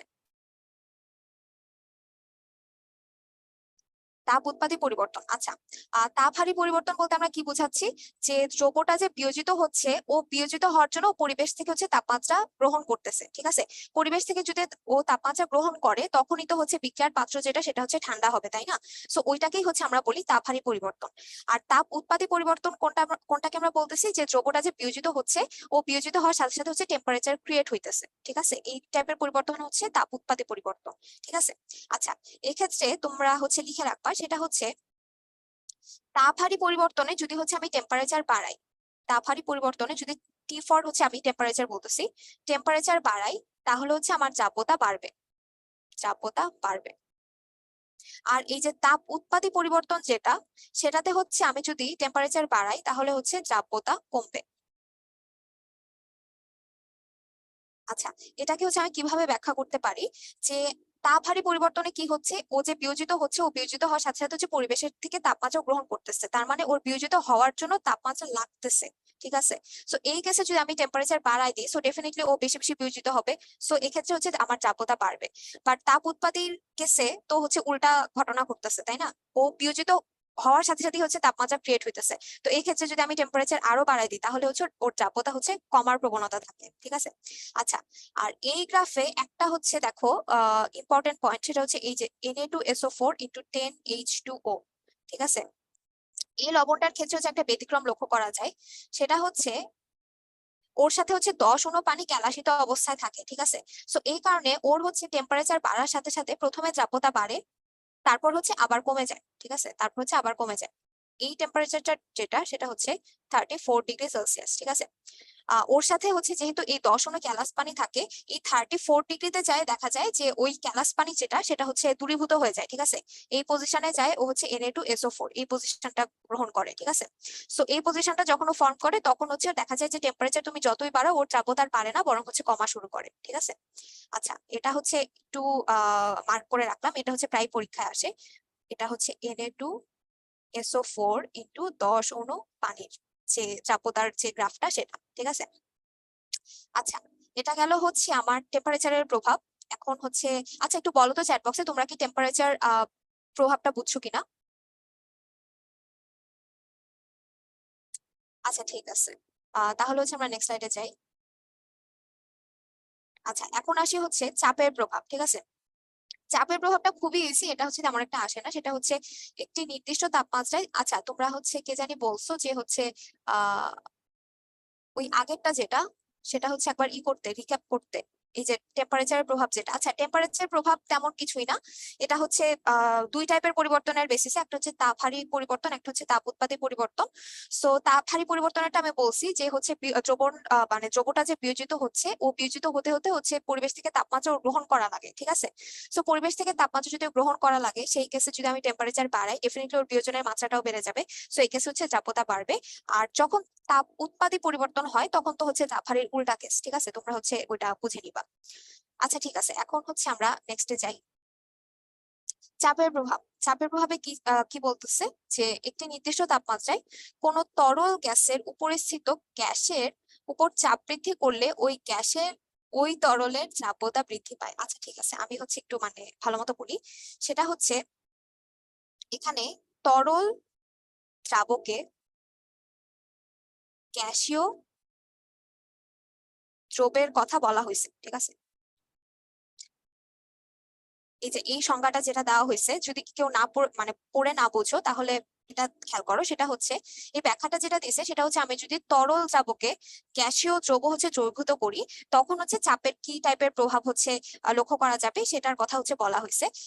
এই সূত্র যেটা, সেটাকে বলা হয়েছে হেনরির সূত্র, ঠিক আছে, হেনরির সূত্র। সে বলছিল যে হচ্ছে চাপতা ইজ প্রপোর্শনাল টু প্রেসার, তার মানে প্রেসার বাড়লে হচ্ছে চাপতা বাড়বে। এখান থেকে যদি আমি সমানুপাতিক চিহ্নটা উঠাই দিই, তাহলে হবে হচ্ছে S equal to K P, ঠিক আছে। এখানে কে হচ্ছে একটা কনস্ট্যান্ট, সেটাকে হচ্ছে যে কোনো একটা ধ্রুবক হিসেবে নামকরণ করা হয়, এটা তোমাদের জানা লাগবে না। জাস্ট এই সূত্রটা যেটা, সেটা হচ্ছে এই যে প্রেসার বাড়লে যে গ্যাসীয় অণুর চাপতা বাড়ে, জাস্ট এতটুকু জেনে রাখা হচ্ছে নেসেসারি, ঠিক আছে। আচ্ছা, এখন হচ্ছে আমরা পরবর্তীতে যাই। আচ্ছা, এখানে বলছে যে দ্রাব্যতা গুণফল যেটা, সেটা হচ্ছে শুধুমাত্র সম্পৃক্ত দ্রবণের জন্য। আচ্ছা, চাপতা গুণফল হচ্ছে কি বোঝাচ্ছি? চাপতা গুণফল হচ্ছে মনে করো সিলভার ক্লোরাইড, এটা হচ্ছে তোমার একটা যৌগ দেওয়া আছে, ঠিক আছে? এখানে এখানে এজিসিএল, আচ্ছা এজিসিএল এ মনে করো এজিসিএল এর চাপতা হচ্ছে দেওয়া আছে মনে করো কত, যদি আমি মোল পার লিটার এককে লিখি সেটা হচ্ছে মনে করো চাপতা দেওয়া আছে হচ্ছে 20 মোল পার লিটার, ঠিক আছে? তাহলে ওর চাপতার গুণফল কত? গুণফল কত? আচ্ছা যদি এভাবে বলা থাকে তাহলে এই লাইনটা দিয়ে আমি হচ্ছে কি বুঝতেছি, সেটা হচ্ছে যে আমি আগে কি বলছি যে মোল পার লিটার এককে যদি বলা থাকে তার মানে লিটার যেটা সেটা হচ্ছে দ্রবণের রেসপেক্টে, ঠিক আছে? তার মানে 1 লিটার দ্রবণে 20 মোল দ্রব্য হচ্ছে আমার সর্বোচ্চ পরিমাণে থাকতে পারে, ওই অবস্থায় হচ্ছে দ্রবণটা সম্পৃক্ত হবে, ঠিক আছে? এই লাইনটাতেই হচ্ছে এটা বোঝাচ্ছে। আচ্ছা এখন বলছে যে দ্রাব্যতার গুণফল কত। এজিসিএল কে আমি যদি হচ্ছে একটু ভেঙে লিখি সেটাকে হচ্ছে এভাবে লেখা যায় এজি প্লাস আর হচ্ছে সিএল মাইনাস, ঠিক আছে? আচ্ছা এখন এটার দ্রাব্যতা হচ্ছে বলা হয়েছে 20 mole per litre. S S S ও হচ্ছে এভাবে, এই যে দেখো ওদের ঘনমাত্রা যেটা সেটা তো হচ্ছে একদম 1:1 রেশিও যেটা সেটা ফলো করতেছে, ঠিক আছে? আচ্ছা গুণফল মানে কি তোমার হচ্ছে এই এজিসিএল যে দুইটা আয়নের সমন্বয়ে গঠিত এজি প্লাস আর সিএল মাইনাস, এই দুইটা আয়নের দ্রাব্যতার গুণফলটাকেই তো হচ্ছে তুমি মানে এটাকে বলা হয় হচ্ছে কেএসপি, ঠিক আছে? এভাবে রিপ্রেজেন্ট করা হয় কেএসপি। এটা হচ্ছে এস ইন্টু এস, ঠিক আছে? তার মানে এজিসিএলটা যে দুইটা আয়ন দ্বারা গঠিত সে দুইটা আয়নের দ্রাব্যতা নিবা এবং সে দুইটা গুণ করবা, ঠিক আছে? এটাই হচ্ছে এদের যে দ্রাব্যতার গুণফল সেটা ইজ ইকুয়াল টু এস এর স্কয়ার। যদি এটা হয় তাহলে আমি কি বলছি যে এখানে এস এর ভ্যালু যেটা দেওয়া আছে সেটা হচ্ছে 20 mole per litre, so 20 into 20, so যত আসে 400 mole square per litre square, ঠিক আছে? এটা হবে হচ্ছে ওর কেএসপি বা দ্রাব্যতা গুণফল, ঠিক আছে? আচ্ছা এটা হচ্ছে আমি এটা আহ, মানে মার্ক করা নেসেসারি সেটা হচ্ছে শুধুমাত্র সম্পৃক্ত দ্রবণের জন্য এটা হচ্ছে প্রযোজ্য, ঠিক আছে? বাট আয়নিক গুণফল যেটা, আয়নিক গুণফল বের করার প্রসেস ঠিক একদম দ্রাব্যতা গুণফলের মতনই, বাট এটা হচ্ছে যে কোনো দ্রবণের জন্য, ঠিক আছে? মানে এটা হচ্ছে এজিসিএল টাকে এই যে প্রথম কেসে সম্পৃক্ত হতে হবে, বাট আয়নিক গুণফল বের করার জন্য যে এটাকে সম্পৃক্ত হতে হবে দ্যাটস নট নেসেসারি, ঠিক আছে? মনে করো এটাকে যদি আমি হচ্ছে বলি যে এজিসিএল আছে হচ্ছে তোমার মনে করো 15 মোল পার লিটার, ঠিক আছে? যদি এভাবে বলা থাকে তাহলে হচ্ছে তুমি ধরে নিবা যে এখানে যে দ্রবণটা আছে 1 লিটারে 15 মোল যেটা আছে সেটা যে 15 মোল দ্রবীভূত থেকে দ্রবণটা যে সম্পৃক্ত হবে সেটা নট নেসেসারি, সেটা অসম্পৃক্ত হতে পারে অতিপৃক্ত হতে পারে, ঠিক আছে? আচ্ছা একটা জিনিস বলে রাখি, যদি আয়নিক গুণফল ইজ ইকুয়াল টু দ্রাব্যতা গুণফল হয়, আয়নিক গুণফল ইজ ইকুয়াল টু দ্রাব্যতা গুণফল হয়, তাহলে হচ্ছে দ্রবণটাকে আমরা বলি হচ্ছে সম্পৃক্ত, ঠিক আছে? সম্পৃক্ত দ্রবণ। আচ্ছা আয়নিক গুণফলকে হচ্ছে কে আই পি এভাবে রিপ্রেজেন্ট করা হয়, আই ফর আয়নিক আর পি ফর প্রোডাক্ট, সো এটা হচ্ছে আয়নিক প্রোডাক্ট, ঠিক আছে? আচ্ছা এখন হচ্ছে আমরা পরবর্তী স্লাইডে যাই। আচ্ছা এখানে বলছে যে A2B3 যৌগের দ্রাব্যতা হচ্ছে এস এবং দ্রাব্যতা গুণফল কেএসপি, এই দুইটার মধ্যে সম্পর্ক কি? আচ্ছা এই সম্পর্কটা বের করার জন্য প্রথমে হচ্ছে তোমাকে যে যৌগটা দেওয়া থাকবে সেটা হচ্ছে ভাঙতে হবে, ঠিক আছে? ভেঙে লিখতে হবে। A2B3 কে যদি তুমি ভাঙো তাহলে কি পাবা? 2A প্লাস 3B, ঠিক আছে? 2A প্লাস লিখলা আর 3B হচ্ছে মাইনাস লিখলা মনে করো, ঠিক আছে? আচ্ছা এখন এটা যেটা, এটা যদি এস হয় তাহলে বলো তো এটার রেশিও, এটা তো 1 তাই না? এটার সহগ হচ্ছে 1, এটার সহগ হচ্ছে 2, এটার সহগ হচ্ছে 3। এটা যদি এস হয়, A2B3 যদি এস হয় তাহলে A প্লাস যেটা সেটা হবে হচ্ছে 2S আর 3B যেটা সেটা হবে হচ্ছে 3S, ঠিক আছে? আচ্ছা এখন তোমাদের একটা জিনিস বলে রাখি, সেটা হচ্ছে এই যে কেএসপি যেটা বের করার সময় এই যে সহগটা দেখতেছো না, এই সহগটা হচ্ছে পাওয়ার আকারে চলে যায়, ঠিক আছে? সো কেএসপি হিসেবে তুমি লিখবা এই যে 2S, যেটা 2S তো লিখলাই, এটার সাথে এই যে সহগ যেটা সেটা হচ্ছে পাওয়ার হিসেবে চলে যাবে, সো স্কোয়ার হবে। আর 3S যেটা, 3S তো লিখলা, আর এটার সহগ যেটা সেটা হচ্ছে পাওয়ার হিসেবে চলে যাবে, ঠিক আছে? এখন পাওয়ার হিসেবে কেন চলে যায় এটার হচ্ছে ব্যাখ্যা আমি নিজেও জানি না, বাট এটা হচ্ছে মানে যে কেএসপি যে ডেফিনেশনটা ওই বাই ডেফিনেশন হচ্ছে এটার পাওয়ার যেটা সেটা হচ্ছে ওর মানে এর সহগ যেটা সেটা হচ্ছে ওর পাওয়ার হিসেবে চলে যাবে, ঠিক আছে? আচ্ছা এখন যদি এভাবে লিখো তাহলে কত আসে? 4S square into 27S cube. আচ্ছা, এখান থেকে প্রবাবলি আসবে 108s5, ঠিক আছে। সো এটার অ্যান্সার হবে হচ্ছে এ। আচ্ছা, এটা যদি এ নাম্বার অ্যান্সার হয় তাহলে হচ্ছে আমরা সেকেন্ডটাতে যাই। এর যাবতা গুণফলের একক কি? আচ্ছা, এই টাইপের ম্যাথ করার প্রথম উপায় আমি কি বলছি, এগুলাকে হচ্ছে ভাঙায় লিখতে হবে, ঠিক আছে। Al2SO4 3 এটাকে হচ্ছে তুমি ভাঙায় লিখবা, সো Al3+ হবে। আর এখানে 2 যেটা, সেটা তো হচ্ছে এখানে হবে 2Al3+ প্লাস 3SO4 2 মাইনাস, ঠিক আছে। আচ্ছা, এখন এটার কেএসপির যে এককটা সেটা কিরকম হবে বলতো। এটা যদি এস হয় তাহলে এটা হবে হচ্ছে ডেফিনেটলি 2s, এটা হবে হচ্ছে 3s, ঠিক আছে। 2s তুমি লিখলা, আর এটার সহগ যেটা সেটা হচ্ছে পাওয়ার হিসেবে চলে গেল 2s²। আর 3s তো এটা লিখলাম 3s, আর এটার সহগ যেটা সেটা হচ্ছে পাওয়ার হিসেবে চলে গেল, ঠিক আছে। সো এখান থেকে হচ্ছে কত আসবে, এখান থেকে আসবে হচ্ছে 108s5, ঠিক আছে। আর এই এস এর মাত্রা যেটা, সেটা যদি তুমি মোল পার লিটারে নাও, মোল পার লিটারে যদি নিয়ে থাকো, তাহলে S5 তার মানে কি হবে বলতো, মোল 5 ডিভাইডেড বাই লিটার 5, ঠিক আছে। এই যে এটার অ্যান্সার হবে হচ্ছে এ। আচ্ছা, এখন এই স্লাইডের সামারি হচ্ছে সেটাই, সেটা হচ্ছে তোমাকে হচ্ছে একটা লবণ দেওয়া থাকবে, মনে করো A2B3 বা এ, মনে করো, আচ্ছা এটার একটা কমন ফর্মুলা আমি হচ্ছে লিখে দিই, সেটা হচ্ছে AMBN। BN যদি এভাবে থাকে তাহলে তুমি এটাকে MA+NA- এভাবে লিখবা, ঠিক আছে। সো এখান থেকে তুমি কেএসপি লিখবা, এটা যদি এস হয় তাহলে এটা হবে MS, এটা হবে হচ্ছে NS। So MS two the power M into NS two the power N, ঠিক আছে। এটা হচ্ছে এটার কমন ফর্মুলা। আচ্ছা, এখন হচ্ছে জাস্ট তাহলে সাম আপ করলে যেটা হয় সেটা হচ্ছে তুমি এই সহগগুলাকে পাওয়ার হিসেবে লিখবা, আর প্রথমে যে চাপটাতে দেওয়া থাকবে সেটা হচ্ছে এস, আর এই আয়নগুলাকে তুমি হচ্ছে ভাঙায় লিখবা। ভাঙায় লিখলে তুমি হচ্ছে সহগের অনুপাতগুলা খেয়াল করবা, ঠিক আছে। এটা তো 1, সো এটার দ্বিগুণ হবে হচ্ছে এ, সো এটা হবে 2s, আর এটার 3 গুণ হবে হচ্ছে বি, সো 3s, ঠিক আছে। এভাবে লিখলা, এন্ড দেন হচ্ছে তুমি এই সহগ যেগুলো সেগুলোকে হচ্ছে পাওয়ার পাওয়ার হিসেবে উঠাই দিবা, দেন হচ্ছে তুমি ক্যালকুলেট করবা, ঠিক আছে। আচ্ছা, এখন হচ্ছে আমরা পরবর্তীতে যাই, সেটা হচ্ছে FeOH3 এর যাবতা গুণফল এত, আর সম্পৃক্ত দ্রবণে OH মাইনাসের মোলার ঘনমাত্রা কত। আচ্ছা, তো হচ্ছে আমি FeOH3 যেটা, সেটাকে হচ্ছে আমি আগে ভাঙায় লিখি, Fe3+ প্লাস 3OH মাইনাস, ঠিক আছে। সো এটা হচ্ছে এস, এটাও হবে হচ্ছে এস, আর এটা হবে হচ্ছে 3s, ঠিক আছে। সো এটার হচ্ছে যাবতা গুণফলের যাবতা গুণফল কি হবে, এস ইন্টু 3s, এটার উপরে এই যে সহগ যেটা সেটা হচ্ছে পাওয়ার হিসেবে চলে যাবে, ঠিক আছে। সো এখান থেকে হবে হচ্ছে 27s⁴। আচ্ছা, এখন হচ্ছে 27s⁴ এর ভ্যালুটা হচ্ছে আমার দেওয়া আছে এটা।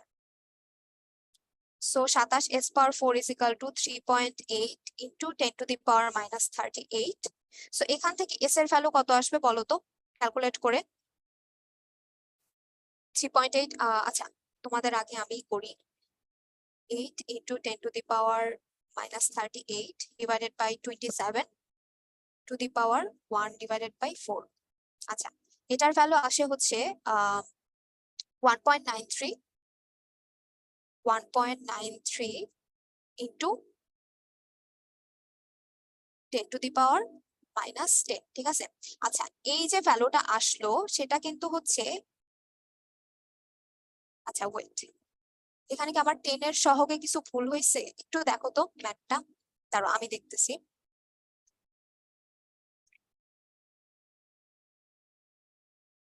আচ্ছা, এটা হচ্ছে 1.93 ইন্টু 10⁻10 আসে। আমার ক্যালকুলেশন তো ঠিকই আছে। আচ্ছা ঠিক আছে, আমি বুঝছি কি হয়েছে।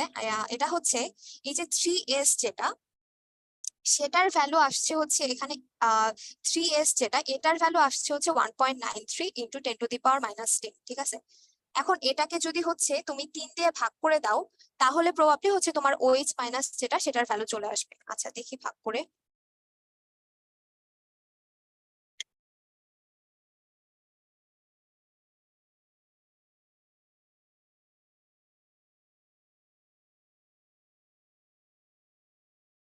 আচ্ছা আমি হচ্ছে প্রবাবলি উল্টা কথা বলছি, যেটা হচ্ছে 1.9 into 10 two the power minus 10 এর সাথে হচ্ছে আমার 3 গুণ করতে হবে, ঠিক আছে? আচ্ছা ঠিক আছে, দাঁড়াও আমি বলতেছি, ক্লিয়ার করতেছি, ওয়েট।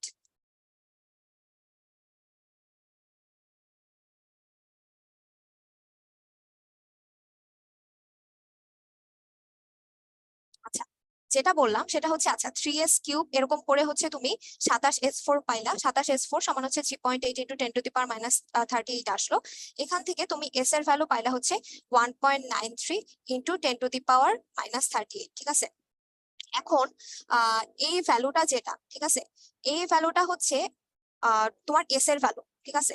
সো এস এর ভ্যালু যদি এটা হয় তো তোমার তো হচ্ছে ওইচ মাইনাস এর ভ্যালু লাগবে, সো এটার সাথে 3 গুণ করে দিবা, ঠিক আছে? So 3 into 1.93 into 10 two the power minus 10, আচ্ছা সরি এখানে হচ্ছে -10 ছিল।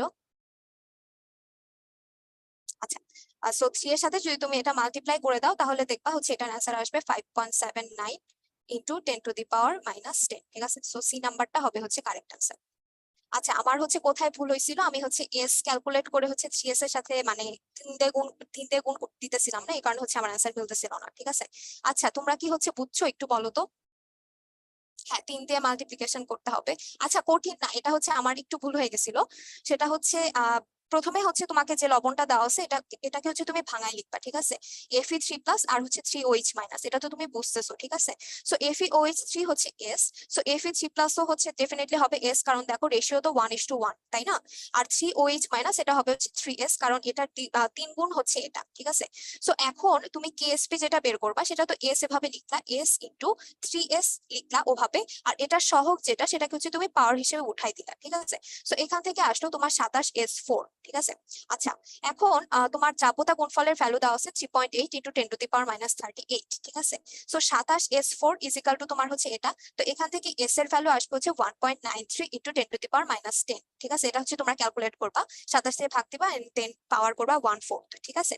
আচ্ছা এটা তো তোমার এস এর ভ্যালু আসলো, এস এর ভ্যালু মানে তোমার কিসের ভ্যালু? এটা হচ্ছে Fe3+ এর ভ্যালু হচ্ছে তোমার আসলো, বাট তোমাকে চাইছে হচ্ছে OH- এর ভ্যালু। সো OH- এর ভ্যালু হচ্ছে তোমার যদি বের করতে হয় তাহলে ডেফিনেটলি এটা 3 গুণ, তুমি বুঝতেছো? সো এটাকে হচ্ছে তোমার 3 দিয়ে মাল্টিপ্লাই করতে হবে, দেন অ্যান্সার হবে হচ্ছে 5.79 into 10 two the power minus 10, ঠিক আছে? আমার হচ্ছে 3 দিয়ে মাল্টিপ্লাই করতে ভুলে গেছিলাম, এই কারণ হচ্ছে আমার মিলতেছিল না, ঠিক আছে? আচ্ছা এখন হচ্ছে আমরা তাহলে নেক্সট স্লাইডে যাই। আচ্ছা এই ম্যাথটাতে আসি, সেটা হচ্ছে উদ্দীপকের এ পাত্রের দ্রবের চাপতার গুণফল কত, ঠিক আছে? এ পাত্রের দ্রবণ যেটা সেটাকে হচ্ছে আমি কি করবো, আমি আগে এটাকে হচ্ছে ভাঙায় লিখবো, ঠিক আছে? ভাঙায় যদি লিখি তাহলে হবে হচ্ছে Al3+ প্লাস 3Cl-। এখন LCl3 তো হচ্ছে এটা এস, এস এর ভ্যালু হচ্ছে দেওয়া আছে কত, এস এর ভ্যালু হচ্ছে 1.5 into 10 two the power minus 3 gram per litre দেওয়া আছে, ঠিক আছে?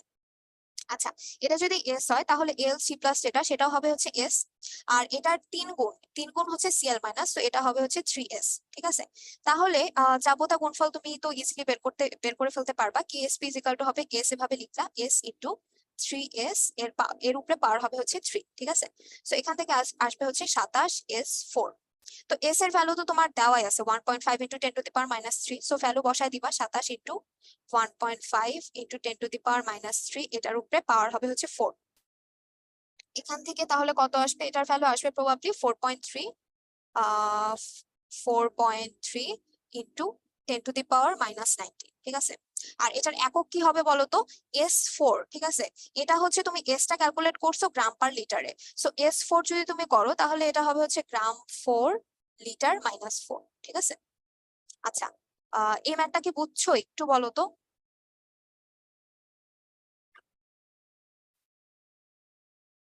আচ্ছা এখানে হচ্ছে তোমার AlCl3 যেটা সেটা চাপতে হচ্ছে তোমার দেওয়া আছে এস ইন্টু এস এর ভ্যালু হচ্ছে কত 1.5 into 10 two the power minus 3 gram per litre. So এখানে বলছে যে এ পাত্রের দ্রবণের হচ্ছে চাপতা গুণফল কত। সো AlCl3 কে তুমি হচ্ছে ভাঙায় লিখলাম Al3+ আর হচ্ছে 3Cl-। সো AlCl3 এস এর ভ্যালু তো তোমার দেওয়া আছে, সো এটা যদি এস হয় তাহলে Al3+ যেটা সেটাও হবে হচ্ছে এস, আর 3Cl- যেটা সেটা হবে হচ্ছে 3s।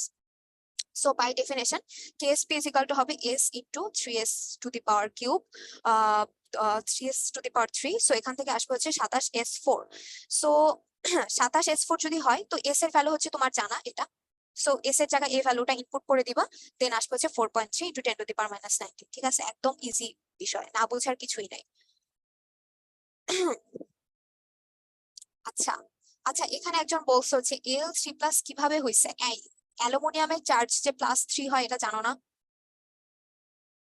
এখন ক্লাস 11-এ পড়ো, এটা না বুঝলে তো হবে না, ঠিক আছে? আচ্ছা, যদি বুঝে থাকো তাহলে হচ্ছে আমরা দেখি নেক্সটে কি আছে। নেক্সটে হচ্ছে পরবর্তী লেকচার। আচ্ছা, আমরা হচ্ছে এটার কিছু জিনিস পড়ায়, তারপর হচ্ছে আমরা ব্রেকে যাবো, 7:30টার দিকে হচ্ছে আমরা ব্রেক দিব, ঠিক আছে? আচ্ছা, এখানে যেটা বলছে যে এখানে কেএসপি যেটা, সেটা হচ্ছে চাপতার গুণফল, চাপতার গুণফল। আর কে আইপি যেটা, সেটা হচ্ছে আয়নিক গুণফল, ঠিক আছে? আয়নিক গুণফল। আচ্ছা, প্রথমে যেটা বলছে সেটা হচ্ছে যদি কেএসপি এর ভ্যালু কেআইপি এর চেয়ে বেশি হয় তাহলে হচ্ছে লৌহ যৌগন, ঠিক আছে? অধক্ষেপ সেক্ষেত্রে হচ্ছে অধক্ষেপ পড়বে না, এটাকে হচ্ছে আমরা বলবো অসম্পৃক্ত যৌগন, ঠিক আছে? অসম্পৃক্ত যৌগন। আর কেএসপি ইজ ইকুয়াল টু যদি কেআইপি হয়, যেটা হচ্ছে আমি আগের স্লাইডে দেখায় আসছি, তাহলে হচ্ছে যৌগনটা হয়ে যাবে সম্পৃক্ত এবং এক্ষেত্রে হচ্ছে অধক্ষেপ পড়বে না, ঠিক আছে? প্রথম দুইটা কেসে অধক্ষেপ পড়বে না। বাট যদি কেআইপি এর ভ্যালু বা আয়নিক গুণফল যেটা, সেটার ভ্যালু যদি কেএসপি এর চেয়ে বেশি হয়ে যায় তাহলে সেটা হবে হচ্ছে অতিপৃক্ত যৌগন এবং এক্ষেত্রে হচ্ছে অধক্ষেপ পড়বে। আর একটা জিনিস আবার রিক্যাপ করে দিই, সেটা হচ্ছে কেএসপি শুধুমাত্র সম্পৃক্ত অবস্থার জন্য প্রযোজ্য, শুধুমাত্র সম্পৃক্ত অবস্থার জন্য হচ্ছে প্রযোজ্য। আর কে আইপি যেটা, সেটা হচ্ছে যে কোনো অবস্থার জন্য, যে কোনো অবস্থার জন্য, ঠিক আছে? আচ্ছা, এটা হচ্ছে এই স্লাইড এতটুকুই। আচ্ছা, এখন হচ্ছে আমরা পরবর্তীতে যাই। সেটা হচ্ছে তোমরা হচ্ছে কেএসপি কেআইপি ম্যাথ গুলা কিভাবে করবা, এটার হচ্ছে একটা মানে পয়েন্ট বাই পয়েন্ট হচ্ছে এখানে দিয়ে দিছে। সেটা হচ্ছে এই যে দেখো, এখানে তো বলছে যে Ksp is equal to KIP হলে হচ্ছে সম্পৃক্ত যৌগন, বুঝতেছো? সো দ্রাব্যতা এস ইজ ইকুয়াল টু সম্পৃক্ত যৌগনের ঘনমাত্রা। এটাতে হচ্ছে মানে বোঝার তেমন কিছুই নাই, দেখলেই বুঝবা। আচ্ছা, সেকেন্ড পয়েন্টে কি বলছে যে সম্পৃক্ত যৌগনের কথা উল্লেখ করে যদি এর ঘনমাত্রা দেওয়া না থাকে তাহলে হচ্ছে আমরা কেএসপি থেকে এস বের করে দেন হচ্ছে আমরা ঘনমাত্রা হিসাব করব, ঠিক আছে? এটা হচ্ছে তোমরা ম্যাথ করলেই বুঝবা, সামনে হচ্ছে ম্যাথ আসতেছে তখন হচ্ছে বুঝবা। থার্ডে কি বলছে যে ঘনমাত্রা দিয়ে দিলে আর সেই কাজ করা লাগবে না। তো তোমাকে যদি ঘনমাত্রা দেওয়া না থাকে তাহলে তুমি কেএসপি থেকে ঘনমাত্রাটা বের করে নিবা, আর যদি ঘনমাত্রা দেওয়া থাকে তাহলে তো এই কাজ করা লাগবে না, ঠিক আছে? সোজা সাপটা এভাবে।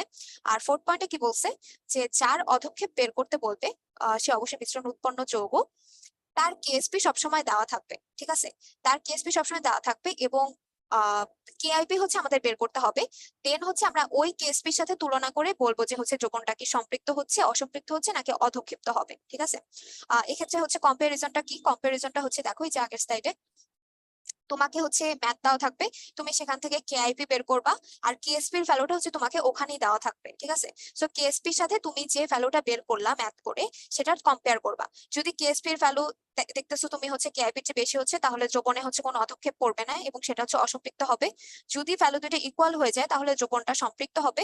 আর যদি কেআইপির ভ্যালু হচ্ছে বেশি তুমি পাও, মানে তুমি যেটা ক্যালকুলেট করে বের করছো সেটা যদি বেশি হয় তাহলে হচ্ছে তুমি বুঝবো অধক্ষেপ পড়বে, ঠিক আছে? আচ্ছা, এখন হচ্ছে আমরা ম্যাথ করি।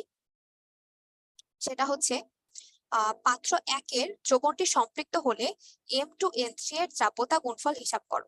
আচ্ছা, এখানে M2N3 কে তাহলে হচ্ছে প্রথমে ভাঙায় লিখি,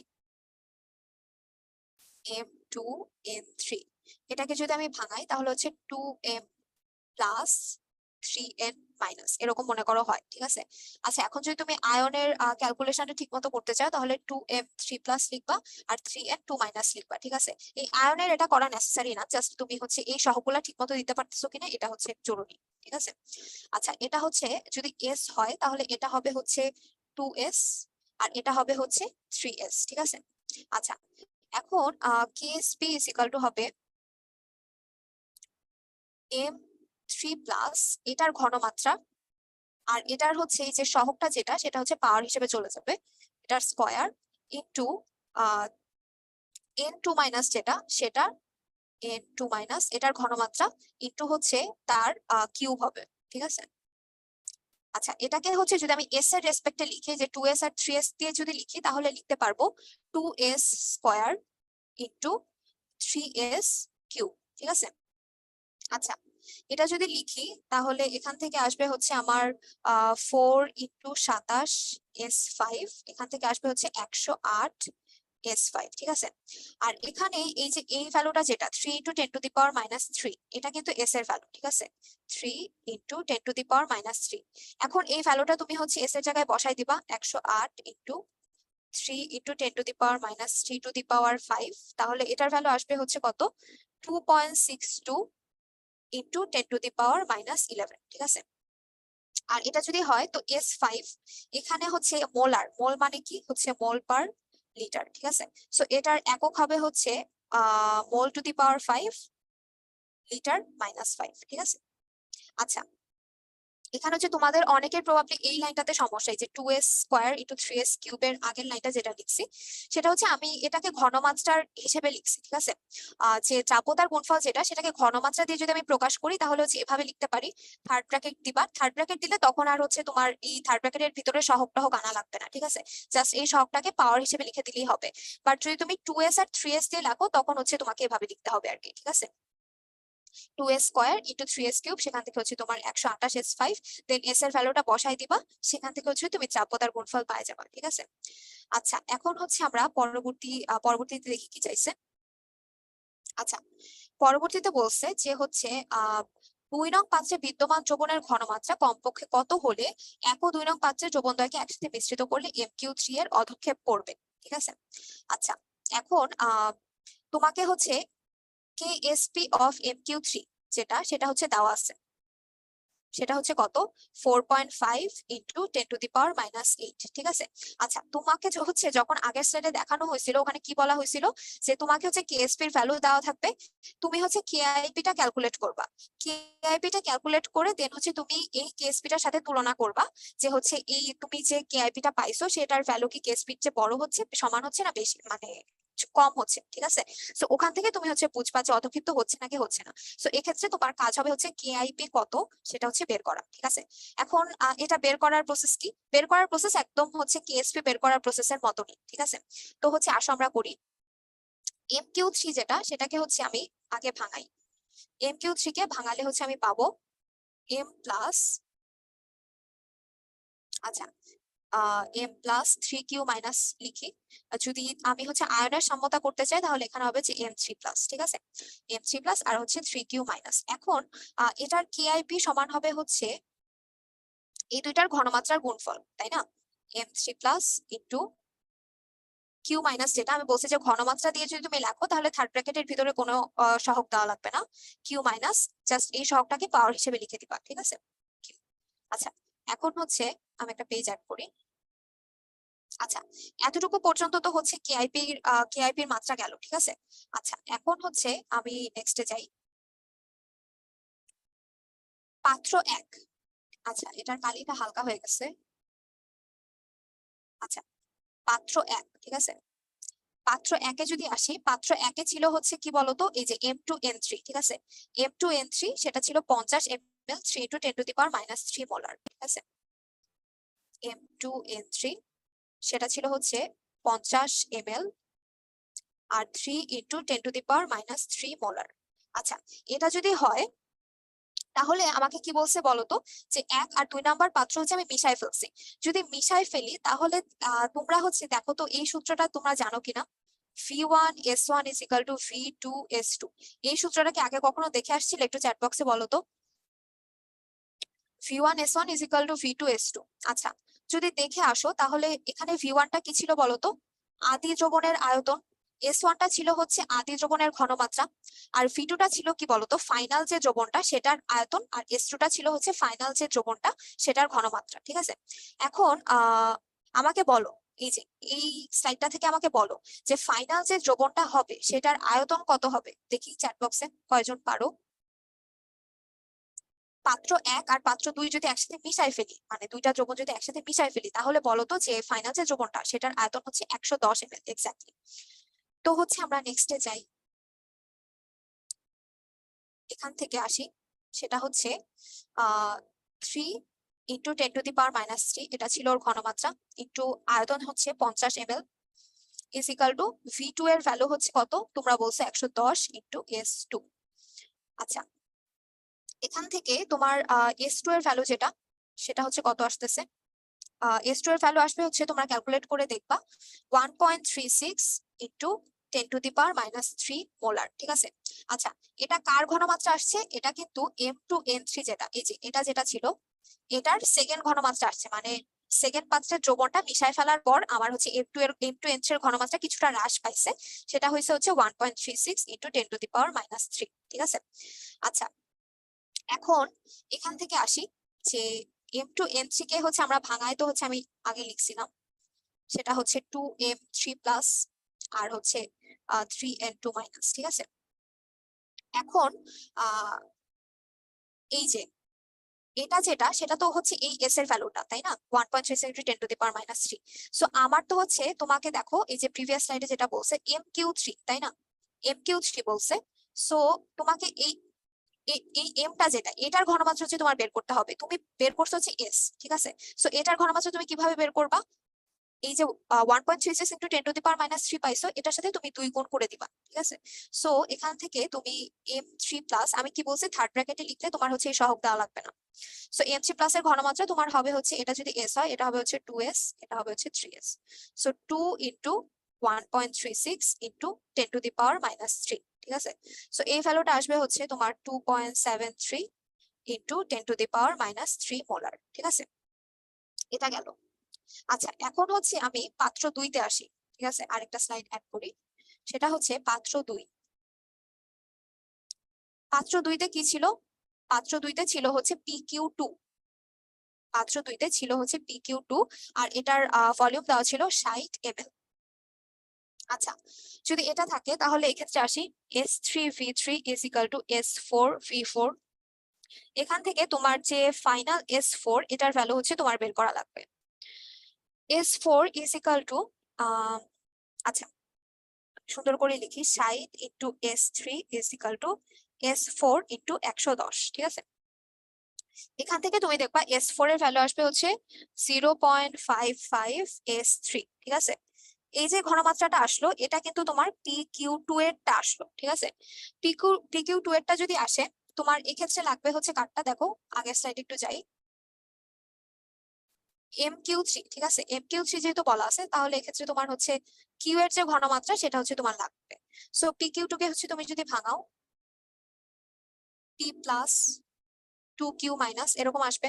সো S এটা হবে হচ্ছে S, এটা হবে হচ্ছে 2S, ঠিক আছে।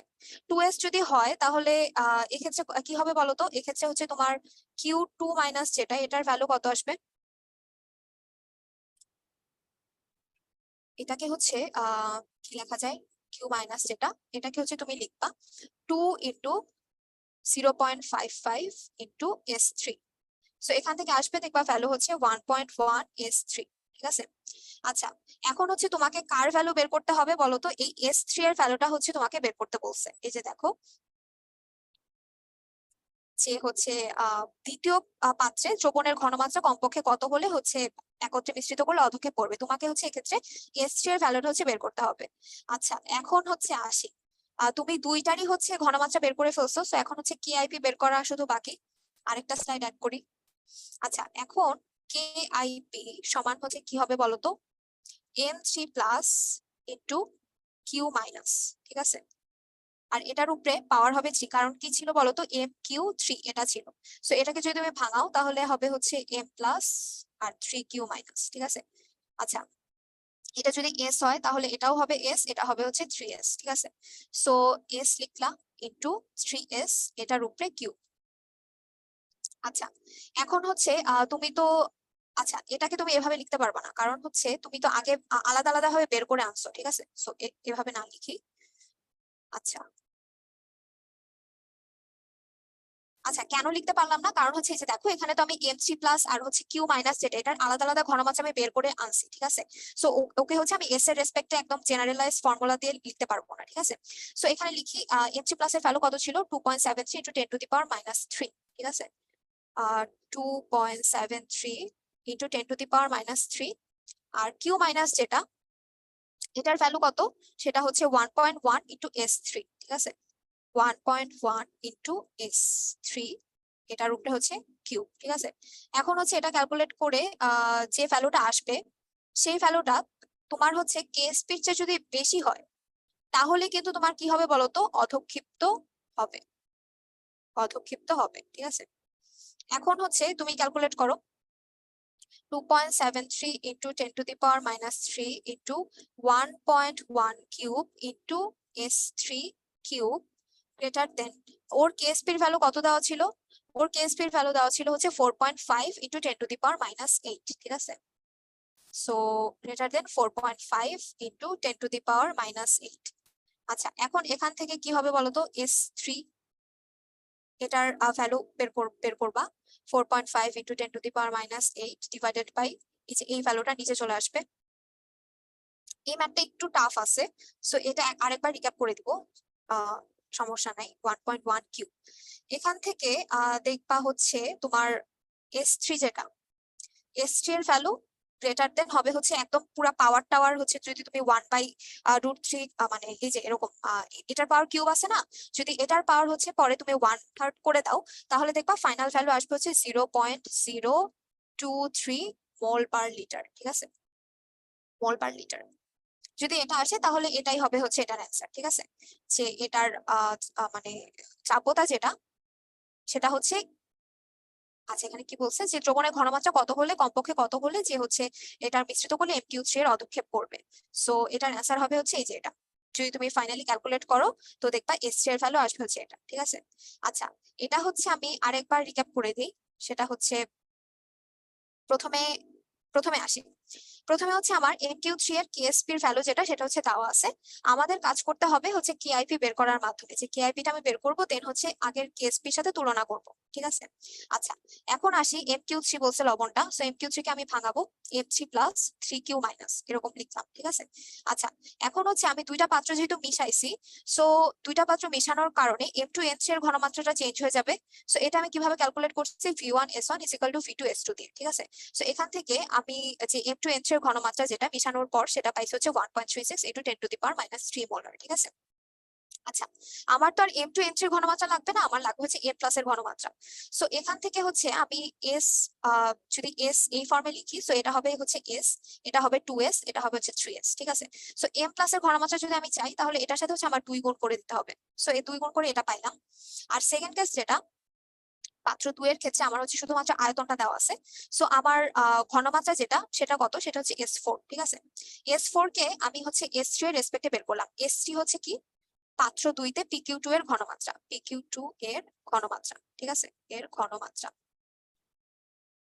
আমি হচ্ছে S3 টা বের করব, এটাই হচ্ছে আমার রিকোয়ার্ড অ্যান্সার হবে, ঠিক আছে। সো এটা গেল হচ্ছে এখানে S4 এর ভ্যালু মিশানোর পর কত হবে? 0.55 S3, ঠিক আছে। এটা হচ্ছে PQ2 এর ঘনমাত্রা। এখন আমার তো PQ2 এর ঘনমাত্রা আমার লাগতেছে না, আমার লাগবে হচ্ছে Q এর ঘনমাত্রা, কারণ হচ্ছে আমার ফাইনাল যে মিক্সচারটা সেটা হচ্ছে PQ2 এর। সো যদি Q এরটা বের করতে চাই, সো PQ2 যদি S হয় তাহলে Q এরটা হবে হচ্ছে 2S, সো এটার সাথেও 2 গুণ করে দিব। সো 2 into 0.55 S3, সো হবে হচ্ছে 1.1 S3। সো এটা যদি হয় এখান থেকে দেন হচ্ছে আমি জানি KIP হবে হচ্ছে এই দুইটার প্রোডাক্ট যদি হয়, আর এটার ভ্যালু হতে হবে যে KSP এর চেয়ে বড়, তাহলেই তো অধক্ষিপ্ত হবে। সো এই ফর্মুলা দিয়ে আমি হচ্ছে S3 এর ভ্যালু হচ্ছে ফাইনালি বের করে ফেলবো। সো এটার ভ্যালু যদি 0.023 এর চেয়ে বড় হয় তাহলে হচ্ছে এটা অধক্ষিপ্ত হবে, ঠিক আছে। আচ্ছা, তোমাদের হচ্ছে আমি যেহেতু 7:30টার ওভার হয়ে গেছে, তোমাদের হচ্ছে একটা ব্রেক দিলাম। তোমাদের কত মিনিটের ব্রেক দেওয়া যায়? তোমাদের হচ্ছে, আচ্ছা 7 মিনিটের ব্রেক নাও তোমরা একটা, ঠিক আছে।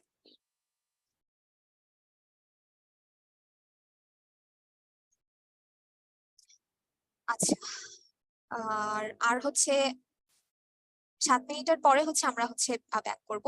আচ্ছা, পাওয়ার ক্যান নিলেন না, আচ্ছা কোনটার পাওয়ার ক্যান নিলাম না? ইরা, তুমি হচ্ছে একটা প্রশ্ন করছো, একটু বলো।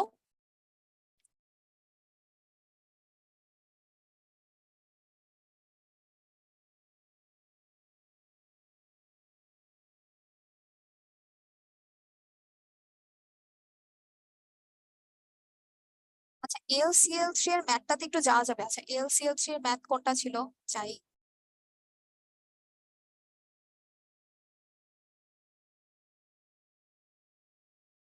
এই যে এটা।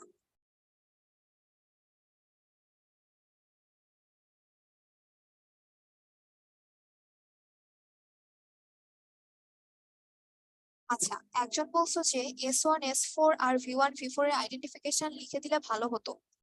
আচ্ছা, S1 থেকে S4 আর V1 থেকে V4 এর আইডেন্টিফিকেশন লিখে দিব। আচ্ছা, আমি হচ্ছে লিখে দিতেছি। আচ্ছা, এখানে V1 হচ্ছে পাত্র 1 এর আয়তন, S1 হচ্ছে পাত্র 1 এ M2 N3 এর ঘনমাত্রা, V2 হচ্ছে পাত্র 1 ও পাত্র 2 মেশানোর পর আয়তন, যেটা তোমরাই বলছো সেটা হচ্ছে 110 ml। আর S2 যেটা, সেটা হচ্ছে মেশানোর পর M2 ও N3 এর ঘনমাত্রা, মেশানোর পর M2 N3 এর ঘনমাত্রা।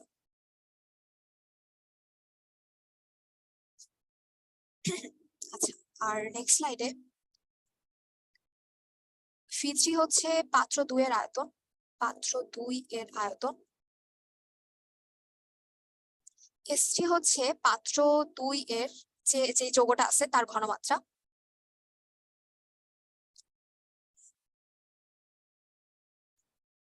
আর V4 হচ্ছে দুইটা মেশানোর পর আয়তন, আর S4 যেটা, সেটা হচ্ছে মেশানোর পর ঘনমাত্রা।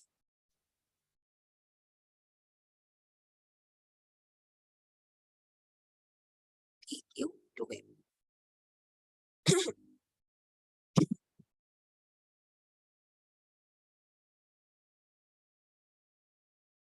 আচ্ছা, V1S1 is equal two V2S2, ঠিক আছে? এটার প্রমাণ কি? এটার প্রমাণ হচ্ছে মেশানোর আগে মোল সংখ্যা আর মেশানোর পরে মোল সংখ্যা সেম থাকবে। N is equal two SV, এই সূত্র পড়ে আসছো না? সো তোমার আরেকটা যৌগ মেশানোর আগে তোমার যতটুকু মোল সংখ্যা ছিল, ওই যৌগটা মেশানোর পরে তো ঠিক ততটুকু মোল সংখ্যাই থাকবে, তাই না? মোল সংখ্যার পরিমাণটা সেম থাকবে, এই সূত্র প্রমাণ হচ্ছে এটাই, ঠিক আছে? আচ্ছা, একজন অনেক বড় একটা লেখা লিখছো, একটু দেখি পড়ে কি লিখছো।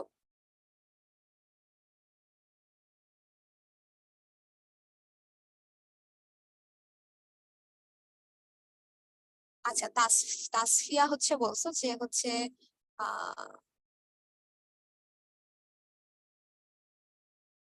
যে ইঞ্জিনিয়ারিং এ হচ্ছে ছেলেরা বেশি পড়ে, ইঞ্জিনিয়ারিং মেয়েদের পড়লে তাদের ফিউচার নাই।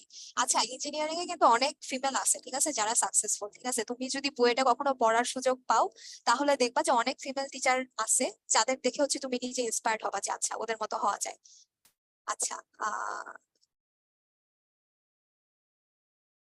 আপু অনেকেই সাজেস্ট করে ফার্স্ট ইয়ারে সেকেন্ড সেকেন্ড পেপার গুলো পড়ার জন্য কি কি করা উচিত আপনার মতে?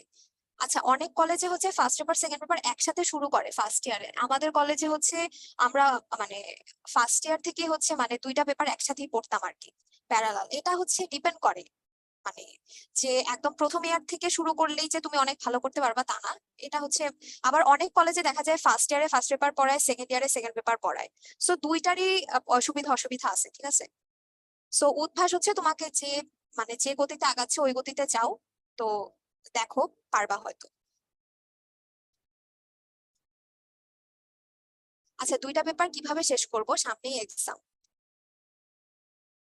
আচ্ছা, তোমাদের কি ফার্স্ট ইয়ারে দুইটা পেপার পড়াচ্ছে? তাহলে এটা একটু সমস্যা যে উদ্ভাসের সাথে আগাইতে গেলে তাহলে হচ্ছে তাহলে তোমার সেকেন্ড পেপারটা কভার হবে না, এটা একটা সমস্যা। তো এক্ষেত্রে আর কি বলবো, আমি যখন কলেজে পড়তাম আমাদের জন্য হচ্ছে উদ্ভাস আলাদা একটা ব্যাচ করে দিছিল হলিক্রসের জন্য। ওখানে হচ্ছে আমাদের ফার্স্ট পেপার সেকেন্ড পেপার একদম আমাদের সিলেবাস যেরকম ওভাবে পড়ানো হতো, সো আমাদের অসুবিধা হয়নি।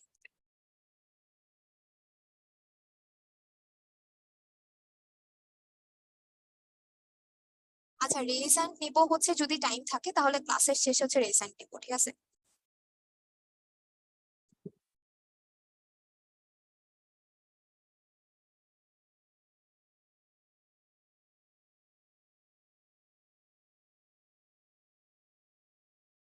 আচ্ছা, সবাই তো নতুন নতুন কলেজে উঠছো, তাই না? কেমন ফিল লাগতেছে, মানে দুই পাশে দুইটা ডানা গজাইছে নাকি হচ্ছে বুঝতেছো অনেক প্যারা যাবে সামনের 2টা বছর?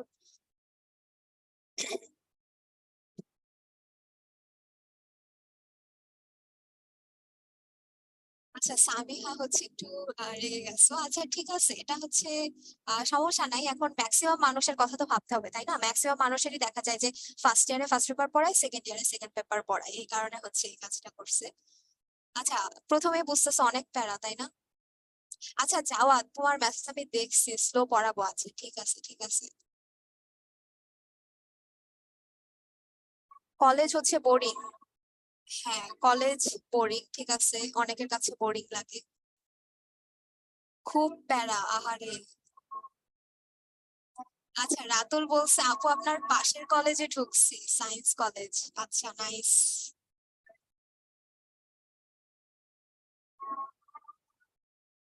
একজন বলতেছে পড়ার জন্য চিল করতে পারি না, চিল করার জন্য পড়তে পারি না।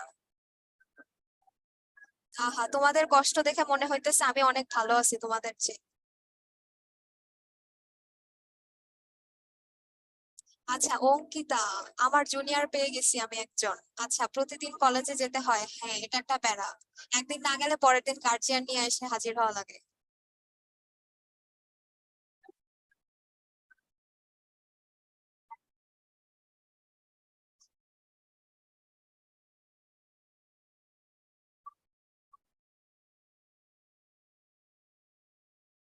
আচ্ছা একজন অত্যধিক লেজেন্ড মানুষ আসছে, সে হচ্ছে মাত্র 3 দিন গেছে এ পর্যন্ত কলেজ। আহা কি ভালো।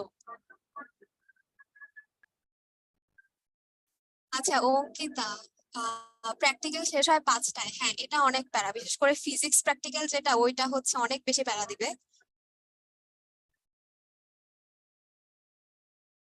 আচ্ছা আরেকজন লেজেন্ড এসে পড়ছে, সে শুধু ওরিয়েন্টেশনের দিন হচ্ছে গেছে কলেজে, আর যায় নাই। Nice nice.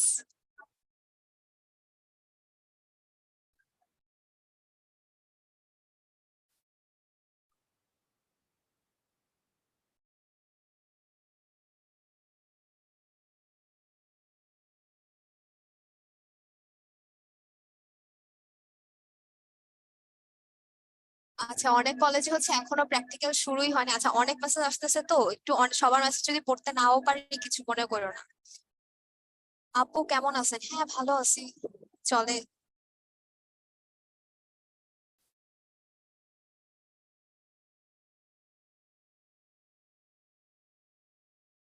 মোটিভেশন দেন আপু? আচ্ছা মোটিভেশন, আমি নিজেই মোটিভেশনের অভাবে আছি। মোটিভেশন হচ্ছে ওই যে আমাদের কিউএনএ তে উরুপম ভাইয়া আছে, আমাদের অনেক সিনিয়র ভাইয়া, র্যাক ব্যাচ, উনি হচ্ছে অনেক ভালো মোটিভেশন দিতে পারে, ওনার কাছে হচ্ছে কিউএনএ তে যায় মোটিভেশন চাও।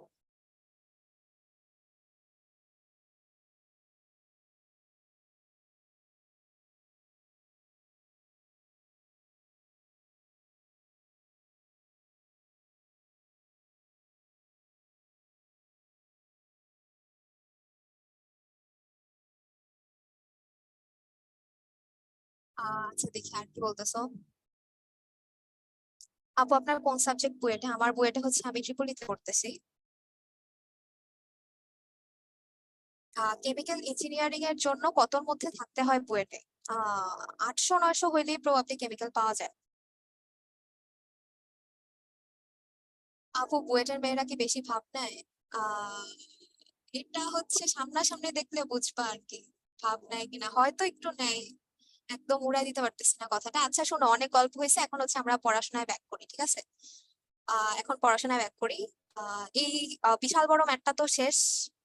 এই ম্যাথটা খুব ভালো করে দেখবা, ঠিক আছে? এটা খুবই জোস একটা ম্যাথ। এটা একদম আমি বলবো যে এটা হচ্ছে একদম অ্যাডমিশন টেস্টে আসার মতো ম্যাথ, ঠিক আছে? এটা একটু ভালো মতো দেখবা। আচ্ছা এখন হচ্ছে আমরা পরবর্তী ম্যাথে যাই। আর একটু স্লো পড়াবো, তোমরা হচ্ছে জাওয়াদ অনেকবার বলছো যে হচ্ছে স্লো পড়াইতে। সো হচ্ছে দেখি স্লো পড়ানোর চেষ্টা করি। আচ্ছা এখানে বলছে যে হচ্ছে, আচ্ছা এর আগে কি কিছু স্কিপ করছি না? আচ্ছা এখানে বলছে যে পাত্র 1 এবং পাত্র 2 এর যোগন হচ্ছে মিশ্রিত করলে AY2 এর অধক্ষেপ পড়বে কিনা, ঠিক আছে?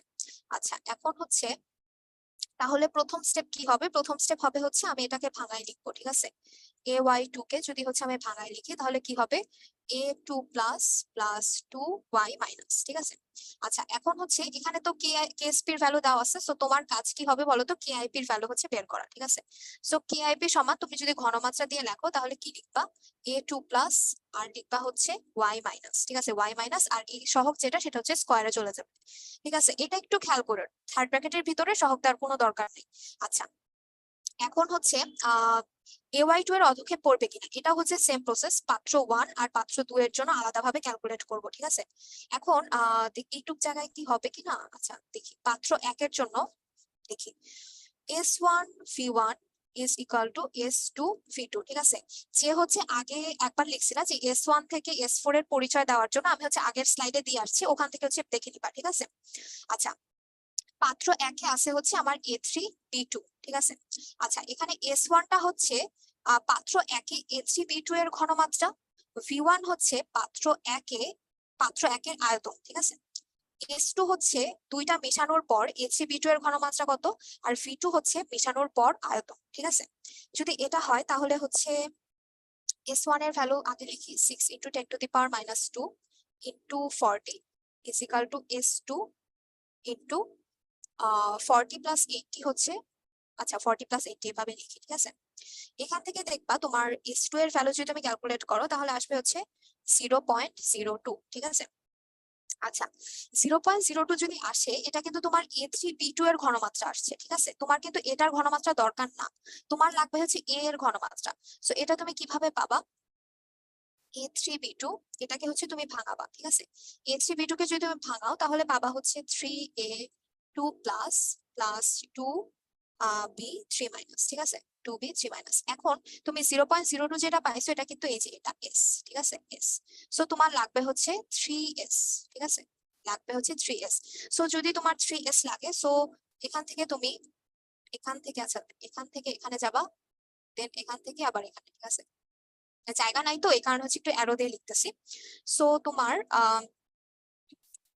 a2 প্লাস যেটা, এটার ঘনমাত্রা হবে হচ্ছে 3 × 0.02, ঠিক আছে। 3 × 0.02 যদি হয় তাহলে হবে হচ্ছে 0.06 মোলার, ঠিক আছে। আচ্ছা তোমাদের হচ্ছে একটা লাইন এই যাবতা ম্যাথ করার সময় মানে জানা থাকলে খুব ভালো, ঠিক আছে। সেটা হচ্ছে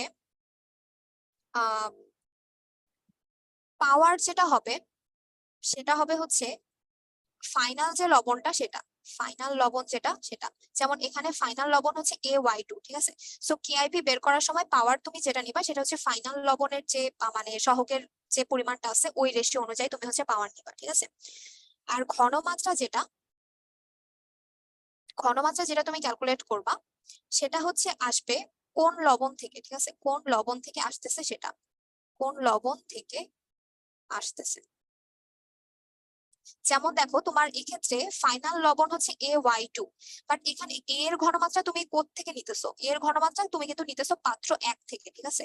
সো তোমাকে হচ্ছে মানে ফার্স্টলি লবণটা যেটা থেকে আসতেছে ওখান থেকে হচ্ছে তোমার ফাইনাল লবণ যেটা, এটার দুইটা আয়নের ঘনমাত্রা বের করতে হবে। আর পাওয়ার তুমি যেটা নিবা সেটা হচ্ছে তোমার কেআইপি বের করার সময় তোমার পাওয়ার যেটা নিবা সেটা হচ্ছে ফাইনাল লবণ যেটা সেটার পাওয়ার নিবা, ঠিক আছে। আচ্ছা এটা বলতে আমি কি বোঝাচ্ছি, এটা যদি এখন ক্লিয়ার না হয় আমি পরে পরে যখন কেআইপি বের করবো তখন হচ্ছে আমি আবার বলে দিতেছি, ঠিক আছে, এখনই চিল্লাচিল্লি করো না। আচ্ছা এখন হচ্ছে তুমি a2 প্লাস এর ঘনমাত্রা তো পেয়ে গেলে 0.06 মোলার, ঠিক আছে। এখন হচ্ছে পরবর্তী আচ্ছা দাঁড়াও আরেকটা পেজ অ্যাড করা লাগবে। আচ্ছা এখন হচ্ছে পাত্র 2 এর জন্য, পাত্র 2 এর জন্য যদি ক্যালকুলেট করি,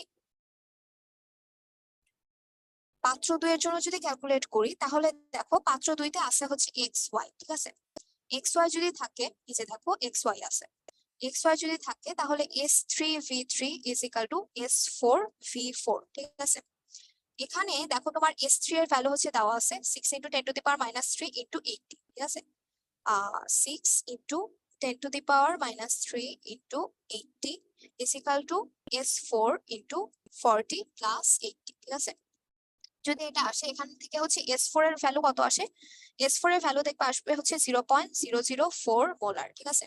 আচ্ছা এইটা ঘনমাত্রা যেটা, s4 এর ভ্যালু কি, s4 হচ্ছে মেশানোর পর xy এর ঘনমাত্রা, মেশানোর পর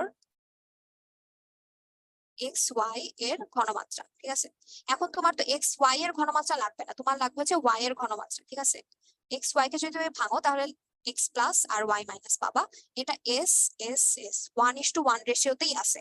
সো এখানে ওয়াই মাইনাস যেটা এটার ঘনমাত্রাও হবে, কিন্তু দেখবা এই যে 0.004 যেটা সেটা, ঠিক আছে। সো এখন যদি তুমি কেআইপি ক্যালকুলেট করো, যদি কেআইপি ক্যালকুলেট করো তাহলে কি আসবে? কেআইপি ইজ ইকাল টু, দেখো তোমার ফাইনাল লবণ যেটা সেটা কি, সেটা কিন্তু AY2, ঠিক আছে। ফাইনাল লবণ হচ্ছে AY2। আমি কি বলছি যে পাওয়ার যেটা নিব, কেআইপি এর ক্ষেত্রে পাওয়ার যেটা নিব সেটা কিন্তু এই যে ফাইনাল লবণ যেটা সেটার পাওয়ারটা হচ্ছে আমি নিব, ঠিক আছে। সো A প্লাস,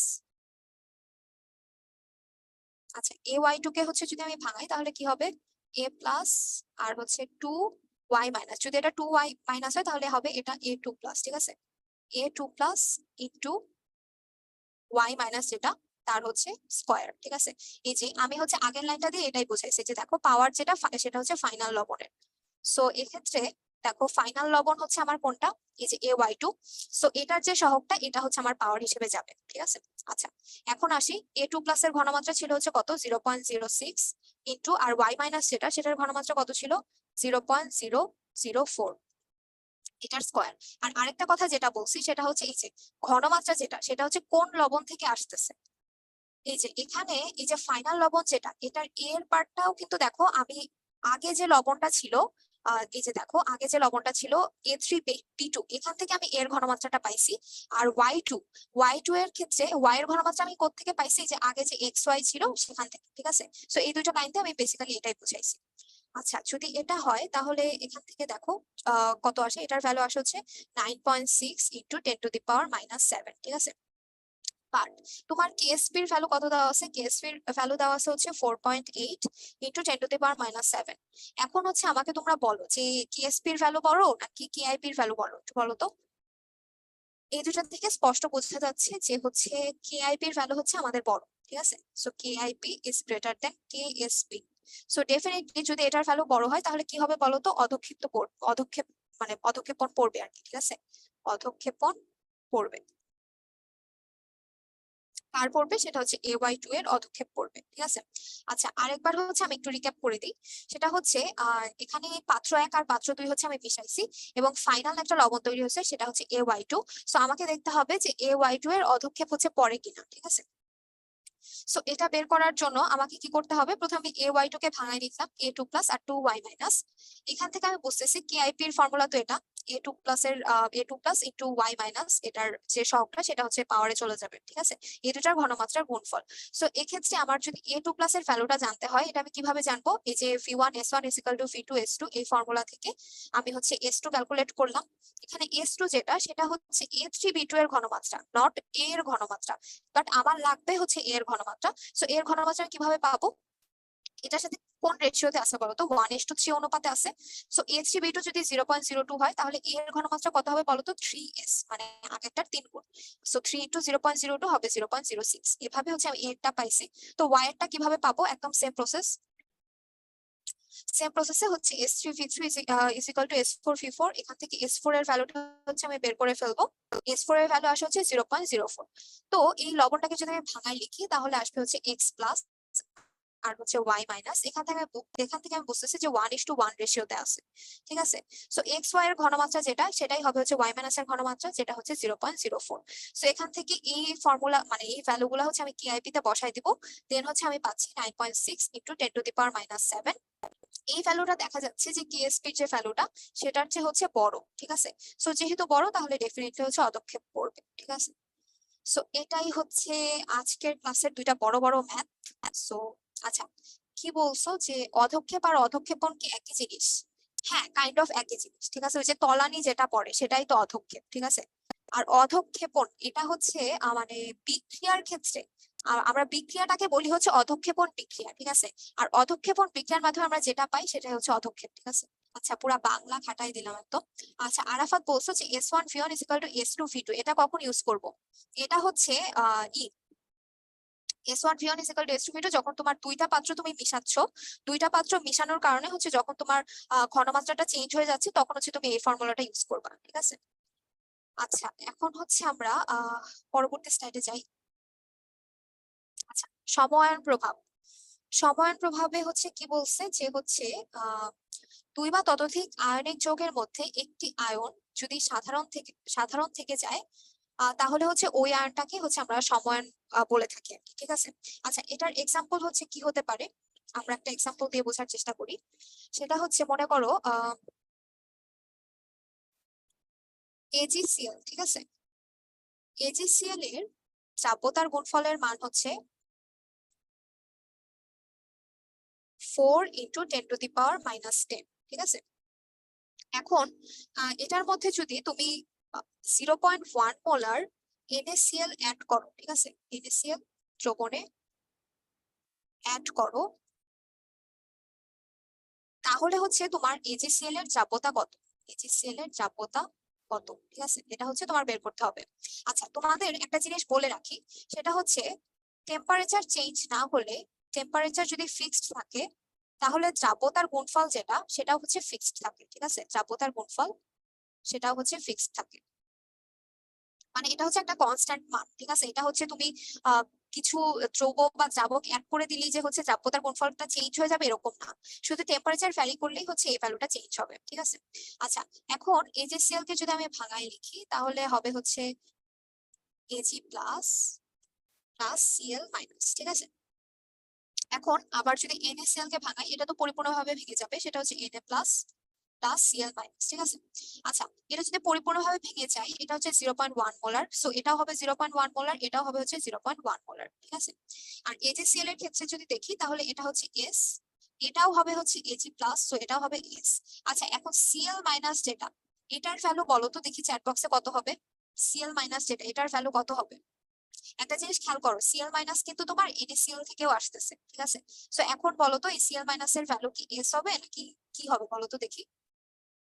এই Cl মাইনাস এর ভ্যালু S কেন বলতেছো? আচ্ছা, একজন সঠিক অ্যান্সার দিছো, সেটা হচ্ছে আচ্ছা তোমারটাও পুরোপুরি সঠিক হয়নি যদিও। Cl মাইনাস এর ভ্যালু হবে হচ্ছে S প্লাস 0.1, 0.1 মোলার, এটা হচ্ছে এই ঘনমাত্রাটা আসতেছে হচ্ছে সোডিয়াম ক্লোরাইড থেকে। আর এই Cl মাইনাস যেটা, সেটা তো হচ্ছে এই যে AgCl থেকে আসতেছে, ঠিক আছে। সো আলটিমেটলি Cl মাইনাস এর ঘনমাত্রা যেটা সেটা হবে হচ্ছে S প্লাস 0.1। এখন হচ্ছে তুমি যদি দ্রাবতাটা ক্যালকুলেট করো তাহলে কত হবে দেখো তো। 4 × 10⁻⁻10 is equal to S into S plus 0.1। যদি এরকম হয় তাহলে এখান থেকে তুমি লিখতে পারো 4 × 10⁻⁻10 is equal to S square plus 0.1। এখন এই S এর ভ্যালুটা এতই ছোট হয় যে S স্কোয়ার এই টার্মটাকে হচ্ছে আমরা ইগনোর করতে পারি, ঠিক আছে। 0.1 S, সরি, এটাকে হচ্ছে আমরা ইগনোর করতে পারি। সো যদি ইগনোর করি তাহলে এখান থেকে দেখবা তোমার S এর ভ্যালু আসে হচ্ছে 4 × 10⁻⁹ মোলার, ঠিক আছে। আচ্ছা, যদি হচ্ছে তোমার সমায়ন যুক্ত কোনো এরকম জিনিস অ্যাড করে দেওয়া থাকে তাহলে তুমি হচ্ছে এক্ষেত্রে তুমি চাপতার গুণফলের ম্যাথ গুলা করবা, ঠিক আছে।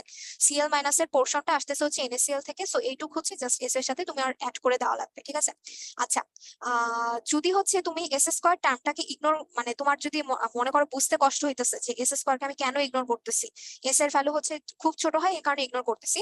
আর তোমরা যদি এটাকে ইগনোর না করে করতে চাও, মনে করো যদি S square plus 0.1 S minus 4 × 10⁻⁻10 is equal to 0 এভাবে দ্বিঘাত সমীকরণ ধরে করতে চাও তাহলেও করতে পারো। বাট সেক্ষেত্রে দেখবো এস এর হচ্ছে দুইটা ভ্যালু আসবে, একটা পজিটিভ একটা নেগেটিভ, আর নেগেটিভ ভ্যালু তো এস এর হতে পারে না। সো এই ক্ষেত্রে হচ্ছে পজিটিভ ভ্যালু যেটা সেটাই হচ্ছে গ্রহণযোগ্য হবে, আর ওই এস এর ভ্যালু আর এস এর ভ্যালু দেখবা হচ্ছে সিমিলার আসে, ঠিক আছে। আচ্ছা, এখন হচ্ছে আমরা নেক্সট স্লাইডে যাই। সেটা হচ্ছে এই যে এটা, যে হচ্ছে উদ্দীপকের দ্রবণে যদি হচ্ছে আমি 0.1 মোলার, একটু ওয়েট করো।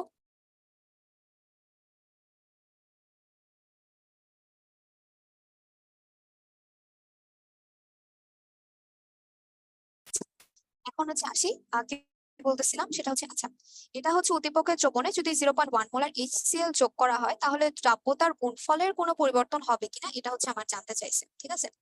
আচ্ছা, এখন হচ্ছে আসি সেটা হচ্ছে AgCl যেটা এটাকে হচ্ছে ভাঙায় পাওয়া যায় Ag plus plus Cl minus, ঠিক আছে।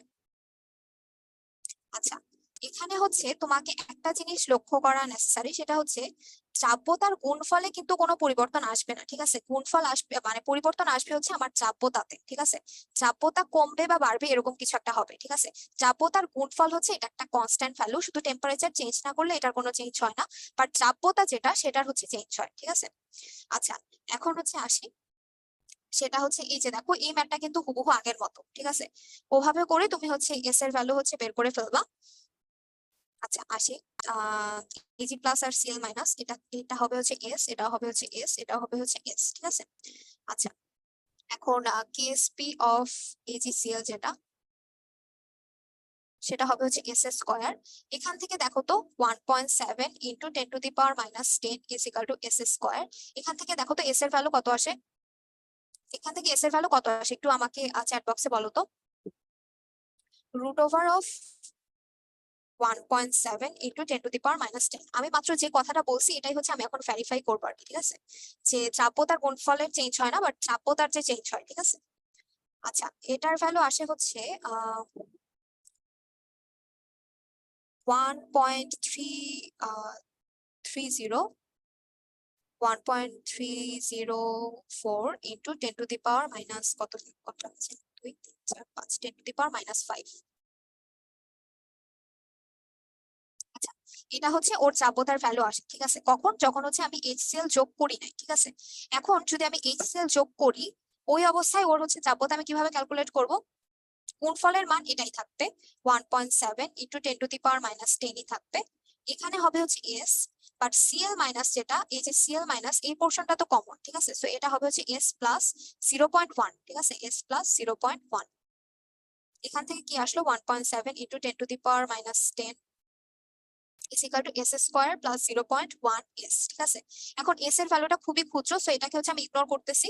সো এখান থেকে দেখবা তোমার s এর ভ্যালু হচ্ছে কত আসবে, s এর ভ্যালু আসবে হচ্ছে 1.7 ইন্টু 10⁻⁻9, ঠিক আছে? এটা হচ্ছে তোমার যখন তুমি HCl অ্যাড করছো, এটা হচ্ছে HCl অ্যাড করার পরে, অ্যাড করার পর। আর এটা যেটা 1.304 ইন্টু 10⁻⁻5 যেটা, এটা হচ্ছে অ্যাড করার আগে, ঠিক আছে? অ্যাড করার আগে। এখন বলো তো কোনটা বড় কোনটা ছোট, দেখি চ্যাট বক্সে বলতে পারো কিনা। আচ্ছা, 0.01, 0.01 কেন হবে, এটা তো 0.1 মোলার দেওয়া আছে, সো 0.1 অ্যাড হবে, ঠিক আছে? 0.01 অ্যাড হবে না। আচ্ছা, আগেরটা বড়, ঠিক আছে? সো তুমি দেখতেছো যে হচ্ছে কমন আয়ন প্রভাবের কারণে কি হচ্ছে বলতো, কমন আয়ন এফেক্টের কারণে হচ্ছে চাপতা হ্রাস পাচ্ছে, ঠিক আছে? চাপতা হ্রাস পায়, এটা খুবই একটা ইম্পর্টেন্ট একটা পয়েন্ট। এটা হচ্ছে এমসিকিউ তে প্রায়ই আসে, ঠিক আছে? তোমাকে হচ্ছে মনে করো যদি এক লাইনে জিজ্ঞেস করে যে তোমাকে যদি এমসিকিউ তে আসে যে এইচসিএল এর মধ্যে যদি এইচসিএল আমি হচ্ছে যদি অ্যাড করি তাহলে কি হবে, চাপতা বৃদ্ধি পাবে, হ্রাস পাবে, চেঞ্জ হবে না, না কোনোটাই নয়? সো ডেফিনেটলি তুমি যদি এই লাইনটা জানা থাকে তাহলে তুমি দাগা দিতে পারবে, সেটা হচ্ছে কমন আয়ন এফেক্টের কারণে হচ্ছে চাপতা হ্রাস পায়, ঠিক আছে? এটা খুবই একটা গুরুত্বপূর্ণ রিয়েলাইজেশন। আচ্ছা, এখন হচ্ছে আমরা পরবর্তীতে যাই, দেখি কি বলছে। আচ্ছা, পরবর্তীতে এই যে এই ম্যাথটা, এটা হচ্ছে আমি তোমাদের এইচডব্লিউ দিয়ে দিব, ঠিক আছে? এইচডব্লিউ কেন দিব বলো তো, এই যে দেখো এ পাঁচের দ্রবণকে 50 থেকে 25-এ নিয়েছি, এই টেম্পারেচার চেঞ্জের ম্যাথ হচ্ছে আমি তোমাদের আগে করাইছি। 25-এ দেখো চাপতা কত ছিল, 25-এ চাপতা হচ্ছে 40, এই যে 40 দেওয়া আছে। আর 50-এ চাপতা কত, এই যে দেখো এই গ্রাফটার দিকে তাকাও, এ পাত্রের কথা বলছে, কেসিএল এর কথা বলছে। সো 25-এ হচ্ছে চাপতা 40, 50-এ হচ্ছে চাপতা কত 60। এই হুবহু এই ম্যাথটাই হচ্ছে তোমাদের করানো হয়েছে প্রবাবলি একদম সেকেন্ড স্লাইড বা থার্ড স্লাইডের দিকে, ঠিক আছে? সো এটা পারবা না বলো তো চ্যাট বক্সে? আচ্ছা, যদি পেরে থাকো তো এটা হচ্ছে এইচডব্লিউ। আচ্ছা, পরেরটা দেখি কি বলছে, যে এ পাত্রের দ্রবণকে বি পাত্রের দ্রবণে যোগ করলে এজিসিএল এর চাপতা হ্রাস ঘটে কি? আচ্ছা দেখো, এখানে হচ্ছে কেসিএল, এখানে হচ্ছে সিএল আসে, এখানেও হচ্ছে এজিসিএল, এখানে হচ্ছে সিএল আছে, ঠিক আছে? সো কমন আয়ন এফেক্টের কারণে তোমার হচ্ছে এজিসিএল এর চাপতা ডেফিনেটলি হ্রাস ঘটবে, ঠিক আছে?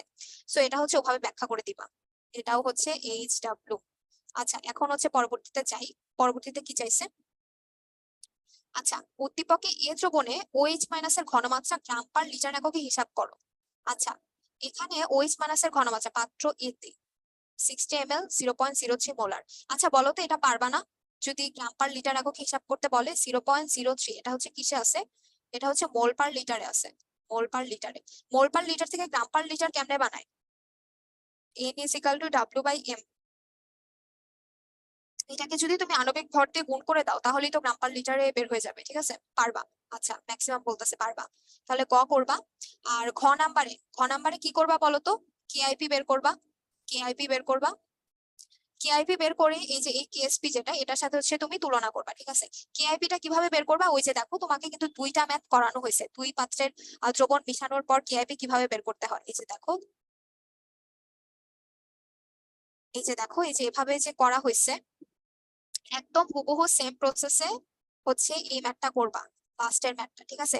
এরকম এভাবে বের করবা, আলাদা আলাদা দুইটার ঘনমাত্রা বের করবা, দেন কেআইপি বের করবা, দেন কেএসপি যেটা ওইটার সাথে কম্পেয়ার করবা, দেন হচ্ছে দেখবা বেশি হয় নাকি কম হয়। যদি বেশি হয় তাহলে হচ্ছে অধক্ষেপ পড়বে, আর যদি কম হয় তাহলে অধক্ষেপ পড়বে না, ঠিক আছে? এভাবে হচ্ছে ক্যালকুলেট করে বের করে ফেলবা। এটাও হচ্ছে তোমাদের এইচডব্লিউ থাকবে। আচ্ছা, তো আজকের ক্লাস হচ্ছে এই পর্যন্তই। সবার সাথে নেক্সট ক্লাসে দেখা হইতেও পারে, নাও পারে। সো আনটিল দেন ভালো থাইকো। আর হচ্ছে পড়া রেগুলার কইরো, রেগুলারিটি মেইনটেইন করা খুবই নেসেসারি, ঠিক আছে? সবাইকে টাটা।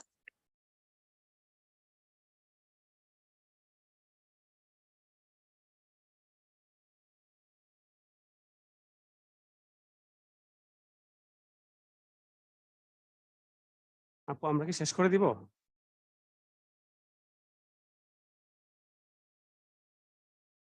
ঠিক আছে ভাইরা, আমরা হচ্ছে আজকে এখানে শেষ করছি।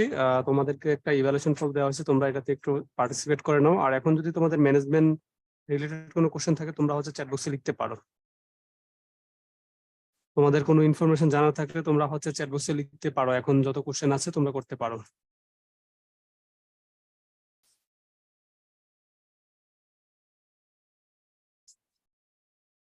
হ্যাঁ রাফি, অবশ্যই ভাই ফিজিক্স ক্লাসে ফাহিম ভাইকে দেওয়ার চেষ্টা করবো। আসলে প্রত্যেকদিন হচ্ছে সব ভাইকে হচ্ছে পাওয়া যায় না, ঠিক আছে? অথবা অ্যাভেলেবল থাকেন না, তো সেই ক্ষেত্রে হয়তো বা মানে সব সময় পসিবল হয় না আর কি, ঠিক আছে? আচ্ছা, সেকেন্ড পেপারের জন্য আবার ভর্তি হইতে হবে কিনা? হ্যাঁ সামিয়া, আমাদের হচ্ছে এটা তো হচ্ছে ফার্স্ট ইয়ার প্রোগ্রাম, দেন হচ্ছে আমাদের তোমাদের ফার্স্ট ইয়ার শেষ হইলে সেকেন্ড ইয়ার প্রোগ্রাম শুরু হবে, ঠিক আছে? আচ্ছা, জি, জিতনি বলতেছে তোমার রুটিন হচ্ছে হারাই ফেলছো। কোনো সমস্যা নেই ভাইয়া, আমি হচ্ছে তোমাকে লিঙ্কটা দিয়ে দিচ্ছি। পাশাপাশি তুমি তো আমাদের ওয়েবসাইট সম্পর্কে জানার কথা, ওয়েবসাইটে গেলেই তো তুমি আমাদের যে আপডেট রুটিনটা থাকে ওইটা আপলোড করা আছে, তুমি ওইখান থেকে জাস্ট নিয়ে নিবা, যেটা হচ্ছে udbas.com। ওইখানে গেলেই হচ্ছে তুমি আমাদের রুটিনটা পেয়ে যাবে সব সময়। udbas.com-এ গিয়ে জাস্ট তোমার প্রোগ্রামটা সিলেক্ট করলে ওইখানে পেয়ে যাবা। আচ্ছা, রাত বলতেছে ভাই এক্সামে কম নাম্বার পাইছি, কোনো সমস্যা আছে কিনা? আমাদের উদ্বাসের এক্সামের কথা বলছো ভাইয়া? উদ্বাসের এক্সামে কম পাইলে কোনো সমস্যা নাই। তুমি হচ্ছে পরীক্ষাগুলো দিলে তুমি হচ্ছে বুঝতে পারবা তোমার কোন কোন বিষয়গুলো ঘাটতি আছে, কোনটা আরো ভালো পড়তে হবে। সেটা সমস্যা না ভাইয়া, হ্যাঁ। তুমি হচ্ছে পরীক্ষাগুলো অ্যাটেন্ড করে যাও, পরবর্তীতে তো আমাদের সলভ গুলা দিয়ে দেওয়া হচ্ছে, ওইগুলা দেখে হচ্ছে প্র্যাকটিস করো, ঠিক আছে? ফাহিম বলতেছে ভাইয়া প্লিজ, কি বলতেছো বলো, আমি কোশ্চেন তো স্কিপ করে গেছি, মানে হচ্ছে অনেক কোশ্চেন আসতেছে তো তোমারটা দেখি নাই, হয়তো বা হচ্ছে ইয়ে হয়ে চলে গেছে উপরের দিকে। আচ্ছা, আরিফ আকাশ ভাই হচ্ছে এখন ক্লাস নিচ্ছেন না টোটালি, উনি হচ্ছে ওনার নিজের পরীক্ষা নিয়ে পুরাই ব্যস্ত আছেন, তো এই জন্য হচ্ছে আরিফ আকাশ ভাইকে এখন দেওয়া মানে কোনো ক্লাসই নিচ্ছেন না উনি, উনি নিজের পরীক্ষা নিয়ে একটু ব্যস্ততা আছেন, ঠিক আছে? আচ্ছা, সারতাজ বলতেছে ভাই এক্সামের কোশ্চেন হার্ড হয়েছে। হ্যাঁ, আমাদের হচ্ছে উদ্ভাসের কোশ্চেন গুলো একটু হার্ড করা হয় এই কারণেই যে তুমি হচ্ছে কঠিন বিষয়গুলো আগে থেকে প্রবলেমে পড়লে এগুলো হচ্ছে কিভাবে সলভ করা যায় পরবর্তী এগুলো শিখে যাবা, ঠিক আছে? তো আগে থেকে যদি তুমি কঠিন বিষয়গুলো হচ্ছে মানে ফেস করতে পারো, পরবর্তীতে এগুলো তোমার কাছে আর কঠিন মনে হবে না আশা করি, ঠিক আছে? আচ্ছা, তাবাসসুম বলতেছো এক্সামের কোশ্চেন কিভাবে পাবো? তুমি কি এক্সাম দাওনি ভাইয়া? তুমি যদি এক্সাম না দিয়ে থাকো সেই ক্ষেত্রে যে ব্রাঞ্চ থেকে নিতে হবে।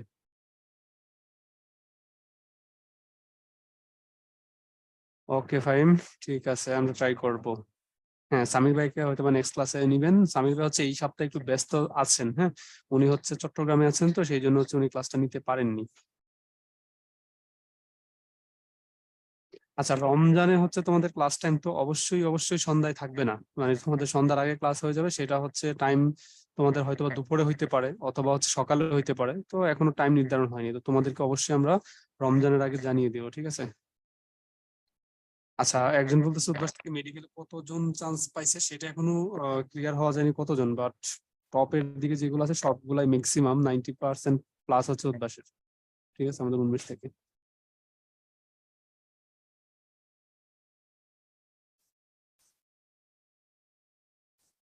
আচ্ছা, বাংলা ইংলিশের কোর্সটা হচ্ছে তোমরা মার্চের দিকে জানতে পারবা ক্লিয়ার। হ্যাঁ, মার্চে আমরা শুরু করতে পারি। তো এখন আমাদের প্ল্যানিং চলতেছে, তোমাদেরকে হচ্ছে এক্সাক্ট যে টাইমটা হচ্ছে আগামী মাসের শুরুতে জানিয়ে দিব, ঠিক আছে? আর আমাদের বাংলা ইংলিশের যে কোর্সটা হয় সেটা হচ্ছে একদম ফার্স্ট পেপার সেকেন্ড পেপার সম্পূর্ণ তোমাদের শেষ করে দেবে, তো এটা নিয়ে প্যারা নাই। হ্যাঁ, আমরা হচ্ছে খুব রিসেন্টলি শুরু করে দিব। আর হচ্ছে আইসিটি কোর্সও তোমাদেরকে সম্পূর্ণ আইসিটি বই যেটা আছে সম্পূর্ণ সিলেবাস শেষ করাই দেওয়া হবে, ঠিক আছে? ওকে ইফতেখার। আচ্ছা, মুন্না বলতেছে সকালে ক্লাস দিন, ঠিক আছে, হচ্ছে কখন ক্লাস দেওয়া হয় তোমাদেরকে অবশ্যই জানা হবে। আচ্ছা, সজীব বলতেছে এক্সাম দিছে সাবমিট করছো রেজাল্ট আসেনি, এটা তো ভাই এমসিকিউ না যে তোমার সাথে সাথে রেজাল্ট চলে আসবে। এটা তো হচ্ছে তোমার খাতা হচ্ছে আমরা এটাকে প্রিন্ট আউট করে আবার ভাইদের দিয়ে দেখায়া তারপর হচ্ছে আবার তোমাদের আইডিতে দিব, ঠিক আছে? একটু তো মানে লেন্দি প্রসেস রিটেন এক্সামের ক্ষেত্রে, একটু ধৈর্য ধরতে হবে রেজাল্টের জন্য। আচ্ছা ভাইয়া, ম্যাথ হোয়াইট বোর্ডে অথবা স্মার্ট বোর্ডে করালে ভালো হয়। আচ্ছা, তোমাদের সব প্রোগ্রামই হচ্ছে এক্সট্রা পর্যায়ে আমরা মানে হচ্ছে ডিজিটাল বোর্ডে নিব, বাট আপাতত তোমাদের এই কোর্স আমাদের জুমেই হচ্ছে, ঠিক আছে? পরবর্তী যখন হবে তখন হচ্ছে অবশ্যই তোমরা জানতে পারবা।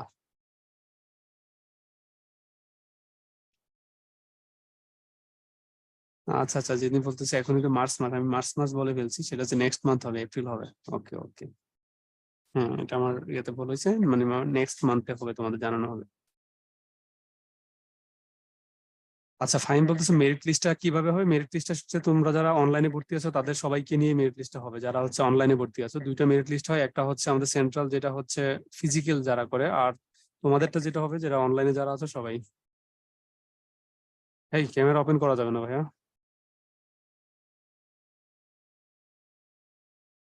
আচ্ছা, রাফি বলতেছো আবার রাজশাহী ব্রাঞ্চে গেছো, তুমি হচ্ছে এক্সাম একাই দিছো। হ্যাঁ, ব্রাঞ্চের ক্ষেত্রে এমনই হয়। আমাদের হচ্ছে ম্যাক্সিমাম স্টুডেন্ট হচ্ছে তুমি দেখতে পাবা যে অনলাইনে এক্সামটা দিয়ে দিচ্ছে, সেই ক্ষেত্রে তো হচ্ছে ব্রাঞ্চে কেউ যাচ্ছে না। তো যারা যাচ্ছে তারা হয়তো সিঙ্গেল অথবা দুইজন একজন গিয়ে এক্সামটা দিয়ে চলে আসতেছে, ঠিক আছে? এমনই হবে।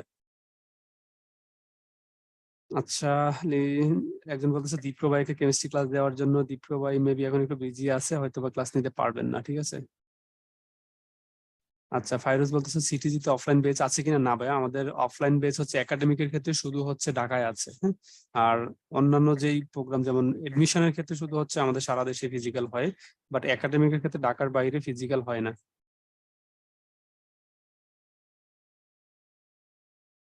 হ্যাঁ, সারতাস দোয়া তো করি। আর তোমরা হচ্ছে অবশ্যই এখন থেকেই তোমরা প্রিপেয়ার হয়ে যেতে হবে, ঠিক আছে? এখন থেকে যদি তুমি একদম ক্লিয়ার হয়ে যাও বেসিক থেকে, তখন হচ্ছে তোমাদের আর প্রবলেম থাকবে না এডমিশনের সময়। তো তোমাদেরকে অবশ্যই বেসিক ক্লিয়ার করতে হবে। তো সেই ক্ষেত্রে হচ্ছে এই কোর্সটা ভালোভাবে করো, দেন দেখবে যে বেসিক ক্লিয়ার হয়ে গেছে, ঠিক আছে? তো বেসিকটা তুমি যদি মজবুত করতে পারো সেক্ষেত্রে এডমিশনে তোমার তেমন প্রবলেমটা থাকবে না। আর যদি তোমার এখনই প্রবলেম থেকে যায় তখন হচ্ছে এডমিশনে গিয়ে তোমার হচ্ছে আরো প্রবলেম দেখা দিবে, ঠিক আছে?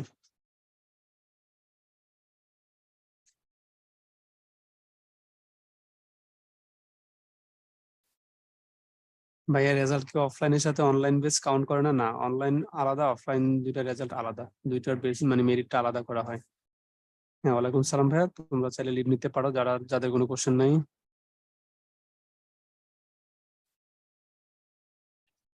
আচ্ছা, রাফি বলতেছে ইঞ্জিনিয়ারিং এর জন্য ফার্ম গেট বেসে কি চান্স পেতে হয় এইসব। আমি তোমার কোশ্চেনটা বুঝলাম, চান্স বলতে কি তুমি যে কোনো ব্রাঞ্চে এডমিট হইতে পারো। আমাদের ভাইয়ারাই হচ্ছে সব ব্রাঞ্চে প্যারালালি গিয়ে ক্লাস নেন, মানে নির্দিষ্ট ব্রাঞ্চের জন্য নির্দিষ্ট কোনো ভাইয়া ফিক্স নাই যে এই ভাই এই ব্রাঞ্চে ক্লাস নেন অন্য ব্রাঞ্চে নেন না, এরকম কিছু নাই, ঠিক আছে?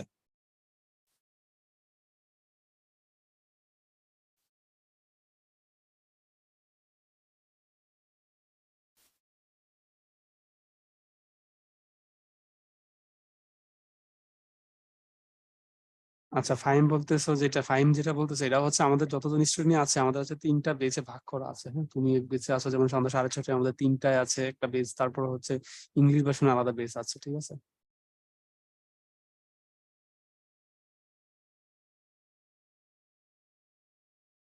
আচ্ছা, মুন্না বলতেছে এই প্রোগ্রামে ফার্স্ট পেপারের কত চ্যাপ্টার পর্যন্ত পড়ানো হবে? ফার্স্ট পেপার তোমাদের ফুল কমপ্লিট করা হবে এখানে, এই প্রোগ্রামে হচ্ছে ফার্স্ট ইয়ার সম্পূর্ণ ফার্স্ট পেপার শেষ করা হবে তোমাদের, একদম ফুল সিলেবাস ফার্স্ট ইয়ার। ওকে, আর কোনো কোশ্চেন? ওকে ভাইরা, আর তেমন কোনো কোশ্চেন দেখতে পাচ্ছি না, আমরা তাহলে এখানে শেষ করছি। আগামী ক্লাসে ইনশাল্লাহ আবার কথা হবে। সবাই ভালো থাকো, সুস্থ থাকো, আল্লাহ হাফেজ, আসসালামু আলাইকুম।